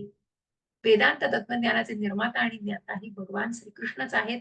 भगवंतांच्या पवित्र नामाचं कीर्तन करण्यात जो रममाण होतो तो सर्वश्रेष्ठ वेदांती महात्मा होय, आणि हाच वैदिक रहस्याचा अंतिम उद्देश आहे. चैतन्य महाप्रभूंनी हा सुंदर मंत्र आणि हा असा हरे कृष्णाचा महामंत्र आपल्यापर्यंत पोहोचवलेला आहे. या वेदांना जाणणं, या नामस्मरणाला करणं, ह्या नामस्मरणाचं कीर्तन करणं, आणि म्हणूनच हाच कुठेतरी वेदाध्ययनाचा पहिला टप्पा आहे. याच्यावरूनच आपण पुढे जाऊ शकतो. वैदिक ज्ञानाला कुठेतरी आपण निश्चितच त्या ज्ञानाला आत्मसात करण्यासाठी आपली तेवढी कुवत तयार, आपल्याला स्वतःला तेवढं पात्र करू शकतो. हा या नामस्मरणाचा महिमा आहे. माताजी एक विचारायचंय की नामस्मरणामध्ये जे 108 वेळा म्हणतो त्यावेळेला म्हणजे माझं तरी मन कधी एकाच ठिकाणी स्थिर होत नाही, कुठे कुठे हिंडून येतं. मग ते कसं स्थिर करायचं? हं. त्यालाच म्हणतात माताजी 3 स्तरावरती आपण नामस्मरण करत असतो. आपण जे पहिल्या स्तरावर करतो त्याला म्हणतात अपराध नाम, अपराध नाम. अपराध भावामध्ये आपण करतो आहोत. त्याच्यानंतर आभास भाव असतो, की थोडंसं आपण जेव्हा स्वतःला उन्नत करतो आध्यात्मिकतेमध्ये, मग त्याच्यासाठी सुद्धा जे शुद्ध भक्त असतात, ते कुठेतरी आभास याच्या पातळीपर्यंत जातात आणि ते पुढे शुद्ध तत्व म्हणजे शुद्ध नामस्मरण, की जिथे अर्जुनाने द्वापार युगात सांगितलं हो, की जिथे या मन माझा सगळ्यात मोठा शत्रू आहे. प्रल्हाद महाराजांनी सांगितलंय, इकडे-तिकडे कुठे बाहेर शत्रू शोधत हिंडताय. तुमचं मनच तुमचा सगळ्यात मोठा शत्रू आहे. आणि म्हणूनच या मनाला इतकी चंचल आहे हे मन. त्या मनाला धरणं कठीण आहे. पण जसं माताजी तुम्ही जेव्हा 108 वेळा कराल, 108 वेळा जेव्हा तुम्ही क्वालिटेटिव्हली करण्याचा प्रयत्न कराल, तर जेव्हा तुम्ही एक माळ कराल, ही एक माळ होणार नाही तुमची. पण तुम्ही जर प्रयत्नपूर्वक हे नामस्मरण मला भगवंतांच्या सेवेमध्ये करायचंय, भगवंतांशी जोडलं जायचंय मला पूर्णपणे. मला या भौतिकतेचा पूर्ण विसर पडायला हवाय आणि ती जी क्वालिटी ऑफ नामस्मरण असतं ना, ते मला कुठेतरी सुधारायचंय स्वतःचं. मग त्या अपराध कारण आपण सगळे अपराध भावामध्येच नामस्मरण करतोय. आपल्याला 108 वेळा करताना 100 वेळा आपण कुठेतरी हिंडून आलेलो असतो. अगदी 2-3 आपली नामस्मरणं अशी होतील, की पूर्णपणे ती जोडली जातात. पण यासाठी काय करायचं माताजी? यासाठी सतत नामस्मरण करायचं. म्हणजे सतत इन द सेन्स, की नामस्मरण वाढवा. 1 माळ करताय तिथे 2 माळा, 3 माळा, 4 माळा, 5 माळा. प्रभुपादांनी सांगितलेलं आहे. आधी प्रभुपाद सांगायचे 64 माळा या मिनिमम असायच्या. पण प्रॅक्टिकॅलिटी जाणून आणि हा 16 बीजाक्षरी मंत्र आहे. आणि म्हणूनच इथे आपण कुठेतरी भगवंतांनाच कुठेतरी आळवतोय. आपण त्या राधेची प्रार्थना करतोय. काय अर्थ आहे माताजी या नामस्मरणाचा? हरे कृष्ण, कृष्ण कृष्ण, हरे हरे. हरे राम, राम राम, हरे हरे. कृष्ण म्हणजे सगळ्यांना आकर्षित करणारा, राम म्हणजे आनंद. आणि त्या राधेला आपण हरे ही भगवंतांची आंतरिक शक्ती म्हणजे राधा राणी. आणि त्या राधा राणी थ्रू आपण भगवंतांपर्यंत पोहोचतोय. हं. आणि या राधा राणीला आपण विनंती करतोय, की मला भगवंतांच्या भक्तीमध्ये ठेव. हरे कृष्ण, की त्याच्यासाठी मग जो महामंत्र आहे ना, जो चैतन्य महाप्रभूंनी हा महामंत्र आणला पृथ्वी तलावरती माताजी. आणि म्हणून जो पंचतत्व मंत्र आहे, श्री कृष्ण चैतन्य प्रभू नित्यानंद, श्री अद्वैत गदाधर श्रीवासादि गौर भक्त वृंद. म्हणजे चैतन्य महाप्रभू आणि त्यांचे जे पार्षद आहेत, की जे मी तुम्हाला म्हटलं, श्री चैतन्य महाप्रभू, त्यानंतर नित्यानंद प्रभू जे बलरामांचे अवतार आहेत, की चैतन्य महाप्रभू हे प्रत्यक्ष कृष्णाचा अवतार, नित्यानंद प्रभू हे बलराम त्यांचेच एक्सपान्शन, त्यांचाच विस्तार आहे, त्यांचाच अवतार आहे. आणि त्यानंतर जे आहेत गदाधर आहेत, श्री अद्वैत आचार्य आहेत आणि जसं श्रीकृष्ण चैतन्य प्रभू नित्यानंद, श्री अद्वैत गदाधर अद्वैत आचार्य गदाधर पंडित, श्रीवास ठाकूर, श्री अद्वैत आचार्य गदाधर पंडित आणि श्रीवास ठाकूर. श्री गदाधर पंडित हे राधाराणीचा अवतार आहे. त्यानंतर श्री अद्वैत आचार्य हे नारद मुनींचा अवतार आहेत आणि शिवाचा अवतार आहे, सॉरी. आणि जे श्रीवास ठाकूर आहेत ते कुठेतरी नारदाचा म्हणजे भक्ताचा, जे भक्ताला रिप्रेझेंट करतायत. तर अशा प्रकारे चैतन्य महाप्रभू आणि त्यांचे सगळे पार्षद, त्यांचा अवतार बलराम हे जे आहेत हा त्यांचा विस्तार आहे. आणि त्यांचे जे इन्कार्नेशन, त्यांचे अवतार हे जे आहेत, हे सगळे शिव, राधाराणी आणि नारद मुनींचा जो अवतार आहे. तर अशा प्रकारे हे सगळे पंचतत्व ह्या 5 जणांचं नामस्मरण जितकं आपण करू, म्हणून प्रत्येक महामंत्राच्या आधी आपण जेव्हा पंचतत्व मंत्राचं नामस्मरण करतो, स्मरण करतो, तेव्हा आपण या सगळ्यांना प्रार्थना करत असतो.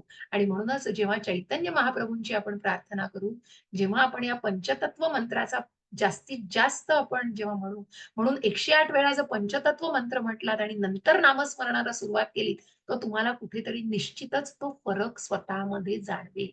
आणि म्हणून आपण ही प्रार्थना करायची. शेवटी ही प्रार्थना कुठेतरी भगवंत कधीतरी ऐकणार आहेत. आणि म्हणूनच तो प्रयत्न करत राहायचा. ती क्वालिटी नामस्मरण सुधारण्यासाठी, त्या नामस्मरणाची क्वालिटी सुधारण्यासाठी, नामस्मरण अतिशय इफेक्टिव्हली करण्यासाठी आपण ते सतत करणं आणि म्हणून त्याच्या माळा वाढवणं. मग अगदी म्हणत नाही भगवंत तुम्ही 24 तास माळ जपा आणि देवळात जाऊन नामस्मरण करा. नाही, तुम्ही स्वयंपाक करताना, तुम्ही तुमच्या इतर गोष्टी करताना सुद्धा बऱ्याचदा तोंडाने नामस्मरण करू शकता. पण ज्या 16 माळा ज्या प्रभुपादांनी सांगितलेल्या आहेत, 16 माळा जे नामस्मरण करतो ते मात्र तुम्ही बीड्सवर करा. ते मात्र तुम्ही माळेवरती करा. कारण त्याचा ते महत्व आहे. आणि म्हणूनच त्या माळेवरती जेव्हा 16 माळांपर्यंत आपण पोहोचण्याचा प्रयत्न करतो, तेव्हा निश्चितच हळूहळू आपल्या त्या नामस्मरणामध्ये निश्चित फरक, त्या क्वालिटीमध्ये आपला फरक निश्चितच आपल्याला जाणवतो. आणि म्हणून त्याच्यासाठी दुसरा तिसरा मार्ग नाही, पंचतत्व मंत्राचं नामस्मरण आणि हरे कृष्ण मंत्राचं नामस्मरण वाढवण्याचा प्रयत्न करायचा माताजी. तितकी आपण जास्त एकाग्रता स्वतःमध्ये आणू शकू आणि याची प्रचिती ज्यानी त्यानीच घ्यायची आहे माताजी, ज्यांनी त्यांनी स्वतः अनुभव घ्यायचा आहे. हरे एक कृष्ण. विचारू का? हा पंचतत्व महामंत्र आहे का आपल्या पुस्तकात लिहिलेला? आपल्या पुस्तकात आहे, मी पुन्हा ग्रुपवर तो शेअर करीन. केलेला आहे आधी शेअर, तरी पण मी पुन्हा एकदा शेअर करीन. आपल्या आपल्या ह्याच्यात आहे ना पुस्तकात माताजी, किती पानावर आहे? भगवद्गीतेमध्ये जे मी सगळे मंत्र म्हणते ना, त्याच्यामध्ये सगळ्यात शेवटी जो मंत्र आहे ना, तो पंचतत्व मंत्रच आहे माताजी. कितव्या पानावरती आहे? पान नंबर म्हणजे ज्या एक त्यामध्ये उपोद्घात जो आहे ना, उपोद्घात, हो, उपोद्घात. दुसऱ्या म्हणजे शेवटचा जो मंत्र आहे ना, हरे कृष्ण हा. महामंत्राच्या आधी तिथे हा हो. पंचतत्व मंत्र आहे माताजी. मिळालं का? हो, म्हणजे मी हे उघडलं पण म्हणजे हे इवमिव स्वते योगम तो का? नाही नाही नाही नाही माताजी, पुढे जा, उपोद्घात मध्ये जा. पार्श्वभूमी उपोद्घात जो आहे ना, मी जे बाकी मंत्र म्हणते ओम अज्ञानंतिमिरांधस्य पासून, हो हो हा ते सगळे मंत्र आणि वांछा कल्पतरुभ्यश्च मंत्र आहे. त्याच्यानंतरचा हो. मंत्र लगेच पंचतत्व मंत्र आहे माताजी. दिसला? श्रीकृष्ण चैतन्य प्रभू अगदी नित्यानंद, बरोबर, अगदी बरोबर. अद्वैत गदाधर पान श्रीवासादि नंबर गौर. 2 वर पाहिलंच आहे. आला हा, पहिला अगदी श्लोक. बरोबर. येस, पान नंबर 2 वर अगदी पहिला श्लोक. श्रीकृष्ण चैतन्य प्रभू नित्यानंद, श्री अद्वैत श्री अद्वैत अद्वैत गदाधर श्रीवासादि गौरव गौर भक्त वृंद. गौर भक्त वृंद. येस म्हणजे हरे राम हरे कृष्ण म्हणायच्या आधी हे म्हणायचं का? येस. प्रत्येक माळ, जर तुम्ही 2 माळा करत असाल तर प्रत्येक माळेच्या आधी हा मंत्र म्हणायचा आणि मग हरे कृष्णाच्या महामंत्राला सुरुवात करायची. ठीक. ठीक आहे? हा. बघा, तुम्ही प्रचिती घ्या आणि निश्चित तुमच्या नामस्मरणामध्ये तुम्हाला तुमचा फरक जाणवेल. हळूहळू का होईना आपण प्रयत्नपूर्वक एकाग्र होतो. प्रयत्न करायचा, शेवटी प्रयत्नांती परमेश्वर. 16 माळा तर मी एक माळ करतानाच इतक्या वेळ मन इकडे तिकडे जातं. इकडे तिकडे जातो. पण म्हणूनच ते नामस्मरण इकडे तिकडे जाऊ दे माताजी, जाऊन येऊ दे त्याला, पण कुठेतरी तर ते एकाग्र व्हायला मदत करेल. नाही म्हणजे असा अनुभव सगळ्यांना येतो का? मला नाही नाही, हो, येतो, अगदी येतो. आता मी जरी 16 माळा 20 माळा करत असले तरी पहिल्या बऱ्याच माळा आपल्या अशा याच्यात जातात की बऱ्याच वेळेला मन आहे हो, शेवटी विचार असंख्य प्रपंचात आहोत. दिवसभरामधले असंख्य विचार आपल्या मनामध्ये असतात. मग हे काय करायचे, ते काय असे अनेक विचार येऊन जातात. पण त्यांना येऊन जाऊ दे, मग तुम्ही थांबू पण शकत नाही. पण निदान जेव्हा तुम्ही हळूहळू ते नामस्मरण वाढवाल, पंचतत्व मंत्राचं तर स्मरण कराच आणि हे नामस्मरण जेव्हा एका माळेचं अजून दुसरी माळ, तेव्हा निश्चित तुम्हाला दुसरी माळ करताना स्वतःमध्ये फरक निश्चित जाणवेल माताजी.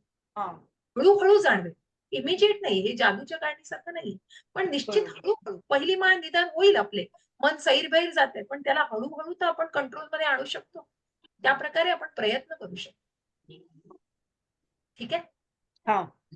हरे कृष्ण. मन भरकटत हे नक्की. हा, मन भरकटत हे तर मन नक्की. नक्कट आहे, नक्की हो. मन आहे ते चंचल आहे हो. जिथे द्वापार युगामध्ये जसं मी म्हटलं 6व्या अध्यायात अर्जुन भगवंतांना म्हणतोय की मला शक्यच नाहीये, मला अष्टांग योग करणं शक्य नाही, कारण मन इतकं चंचल आहे. चंचलही मन तू, कारण की मी एक वेळ वाऱ्याला पकडू शकेन पण मी मनाला नाही पकडू शकणार. आता इथे ते दुसऱ्या मिनिटाला ते जपानमध्ये चाललंय, तिसऱ्या मिनिटाला न्यूयॉर्क मध्ये जाईल, इतकं ते मन पटापट पळतं हो, इथून तिथे धावतं ते. त्यामुळे त्या मनाला नाही आपण धरू शकत, पण त्या मनाला नियंत्रित नक्की करू शकतो. त्या मनाला म्हणून कंट्रोल नक्की करू शकतो. त्या काही मनाला वेळेला अशी मार्गदर्शन. डोळ्यावरती झोपही पेंगही येते. येस, तेही स्वाभाविक आहे का? हे स्वाभाविक आहे माताजी. अहो, शरीर आहे हो माताजी, आपलं थकलेलं असतं, झोप नसते पूर्ण झालेली. कुठेतरी एकाग्र झालं की आपल्याला झोप येणं साहजिक आहे माताजी, हे खूप नॅचरल आहे हो. पण तिथे कुठेतरी मग आपण प्रयत्नपूर्वक मग येत असेल झोप, तर जसं मुलांना आपण म्हणजे उठून लेक्चर पाणी ऐकताना पिणं सांगतो, किंवा "अरे जा असं तोंडावर काहीतरी पाणी करून. मारून ये." हां, डोळ्यावरती पाणी मारून येऊन परत सुरुवात करणं. Exactly, exactly, exactly. तसं आपण करू शकतो. कारण शेवटी शरीर आहे आपलं, थकतं, आपल्याला झोप येणं नॅचरल आहे या सगळ्या गोष्टी. पण याच्यावरती आपण तोडगा, याच्यावरती आपण मार्ग नक्की मिळवू शकतो प्रयत्नपूर्वक. आणि म्हणूनच तिथे निश्चितच कुठलीही गोष्ट अशक्य नाही. कठीण आहे, पण अशक्य नाही. त्याला आपण निश्चित मानू शकतो. तर मला वाटतं आपण थांबूया इथे. खूप हं. पुढे नको जाऊया. तसे पुढचा 1 श्लोकही महत्वाचा आहे. आहे. पुढच्या वेळेला मी नक्कीच हो, सगळे श्लोक आता महत्वाचेच आहेत. पण मला कुठली घाई नाही करायची. आपण इथे आज थांबूया आणि कारण मग खूप ओव्हर आणि बरेच बाकी संदर्भ पण मी देतीये किंवा बाकी तुमच्या प्रश्नांनाही उत्तरं देतीये. त्यामुळे आपला वेळही त्याच्यामध्ये आहे. पण मला तिथेही कुठे काही हे नाहीये कारण मनातले तुमचे संशय, तुमच्या मनातले प्रश्न दूर होणं हे तितकंच गरजेचं आहे, जेव्हा तुम्ही पुढे जाताय. तर काही हरकत नाही. आपण थोडं हळू जाऊ, पण पुढच्या वेळेला माझा नक्की प्रयत्न असेल, की आपण मला असं वाटतं अध्याय पूर्ण करण्याचा मी प्रयत्न करीन. कारण आता आहे आपण टप्प्यामध्येच आहोत त्या आणि पुढचे काही अध्याय बरेचसे साम्यता आहे, तर त्याच्यामुळे तात्पर्य सुद्धा बरचसं सिमिलॅरिटीज असतात संदर्भामध्ये. तर त्याप्रमाणे आपण पुढे जाऊया. सो नॉट टू वरी. आपण पुढे अ, शनिवारी भेटतोय आता परत. मधल्या हं. वारी मी काही ठेवत नाही. मंगळवार, शनिवारच आता निश्चित ठेवतीये. शनिवारी चालेल. एक 3:30 किंवा 4 ही मी नक्की वेळ तुम्हाला कळवते. कारण मला वाटतं मॅडम दुसरे आजच्यासारखी 2:15 पण चांगली होती हो, वेळ. चांगली आहे. पण हो, चालेल. 1-2 प्रभूजींना मला वाटतं अटेंड करायला एनिवे मंगळवारी जमत नाही. तर त्यांची इच्छा आहे, की शनिवारी थोडं जर मी 4 पर्यंत ठेवलं, तर they are able to attend. तर मी ते करू हां, शकते. ते येऊ शकतात. तर म्हणून आपण शनिवारी थोडंसं फ्लेक्सिबल ठेवूया. मी 5 ची वेळ ॲक्चुअली आधी दिली आहे. पण इतकं न ठेवता आपण एक 4-4:30 पर्यंत सुद्धा सुरू करू शकतो. ठीक आहे? तर मी माताजी तसं एक नक्की करेन. मिनिट सॉरी हरे कृष्ण बोला, मी बोला माताजी. हरे कृष्ण. डिस्टर्ब केलं मध्ये. नाही बोला ना. तुम्ही हे शेवटचं आहे परंतु भगवंताच्या पवित्र नामाच्या अपराधरहित कीर्तनाचा वेदांत तत्वज्ञानाचा ध्येय उत्तम प्रकारे साध्य होते. वेदांत हा वैज्ञानिक ज्ञानातील शेवटचा वैदिक टप्पा आहे. ज्ञानातील शेवटचा वेदांत टप्पा. तत्वज्ञानाचा निर्माता आणि ज्ञाता ही भगवान श्रीकृष्णच आहेत. हे राइट. हे शेवटचं प्लीज परत एक्सप्लेन करा. येस, नक्की करेन.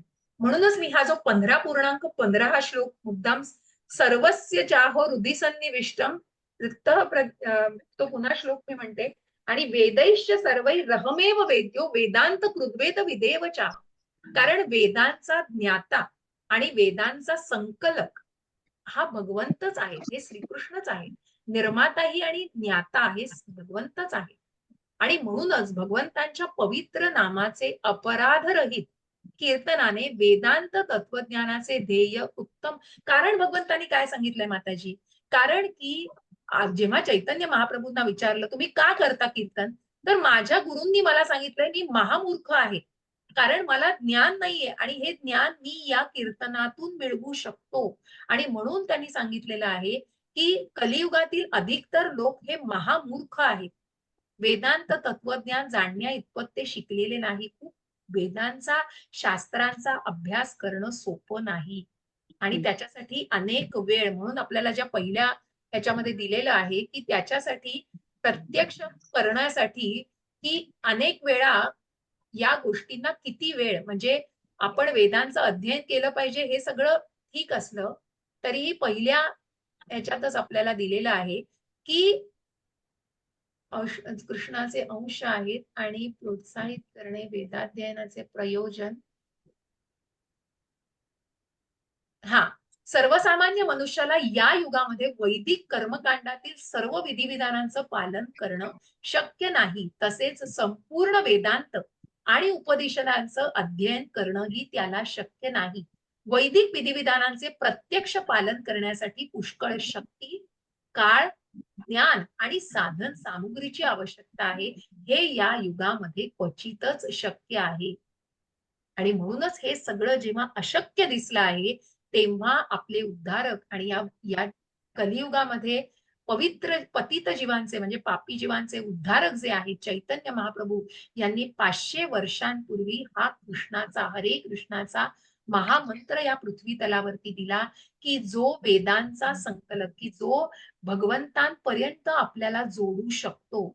जे आपण वेदांमधून जाणू शकतो, जे आपण शास्त्रांचं अध्ययन करून जाणू शकतो, की जिथे आपल्याला वेदांचा अंत म्हणजे भगवंत आहेत, भगवंतच वेदांचे ज्ञाता आणि संकलक आहेत, हे जेव्हा ज्ञान मिळतं, त्या वेदांना जाणणं हे practically it is impossible, practically खूप अशक्य आहे. म्हणूनच या महामंत्राचं अध्ययन, महामंत्राचं कीर्तन करणं, कारण जसं आपण म्हटलं की ज्यांची जरी इच्छा असेल, एक्सेप्शनल केसेस आहेत याच्यामध्ये, करणारी लोक असतात, वेदांचा अभ्यास, अध्ययनाचा अभ्यास, जोडलं जाणं भगवंतांशी हे खूप क्वचितच शक्य आहे असं दिलेलं आहे स्पष्टपणे. आणि म्हणून जे काही सर्वसाधारण लोक आहेत ते महामूर्ख का म्हटलंय, कारण त्यांना पुरेसं ज्ञान नाहीये. आणि म्हणून जर त्यांनी या नामस्मरणाचा मार्ग अवलंबला तर ते निश्चितच कुठेतरी वेदांच्या अध्ययनामध्ये स्वतःला मार्गस्थ करू शकतील. कारण इट इज प्रॅक्टिकली ते सगळं साधन सामुग्री, कारण जसं आपण म्हणू सत्ययुगामध्ये ध्यान हा यज्ञ होता हो माताजी.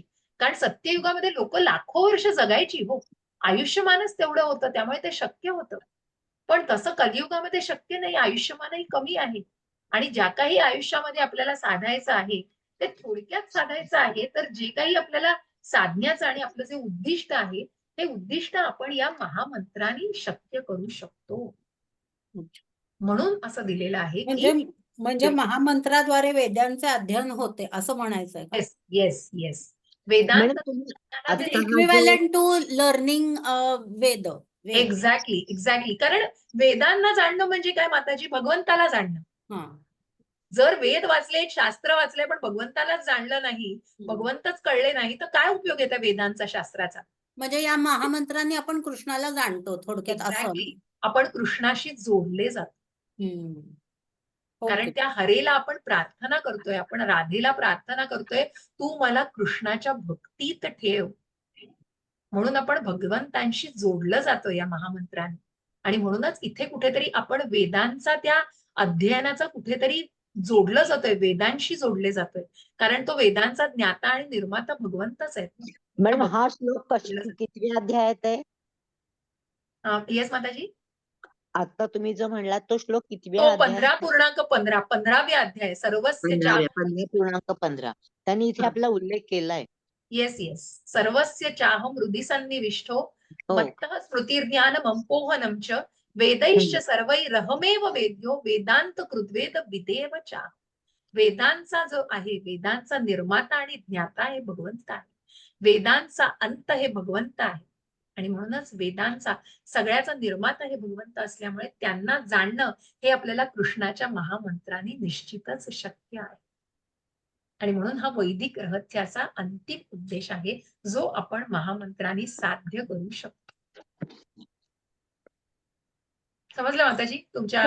धन्यवाद माताजी. हो, हरे कृष्ण, हरे कृष्ण. छान छान सांगितलं. शेअरिंग हरे थांबवते, कृष्ण. रेकॉर्डिंग थांबवते. अजूनही काही प्रश्न असतील तर तुम्ही नक्की विचारू शकता. आम्ही आता हे जेव्हा परत वाचू तेव्हा काही वेळ निर्माण होतं. नक्कीच नक्कीच. व्हॉट्सअपवर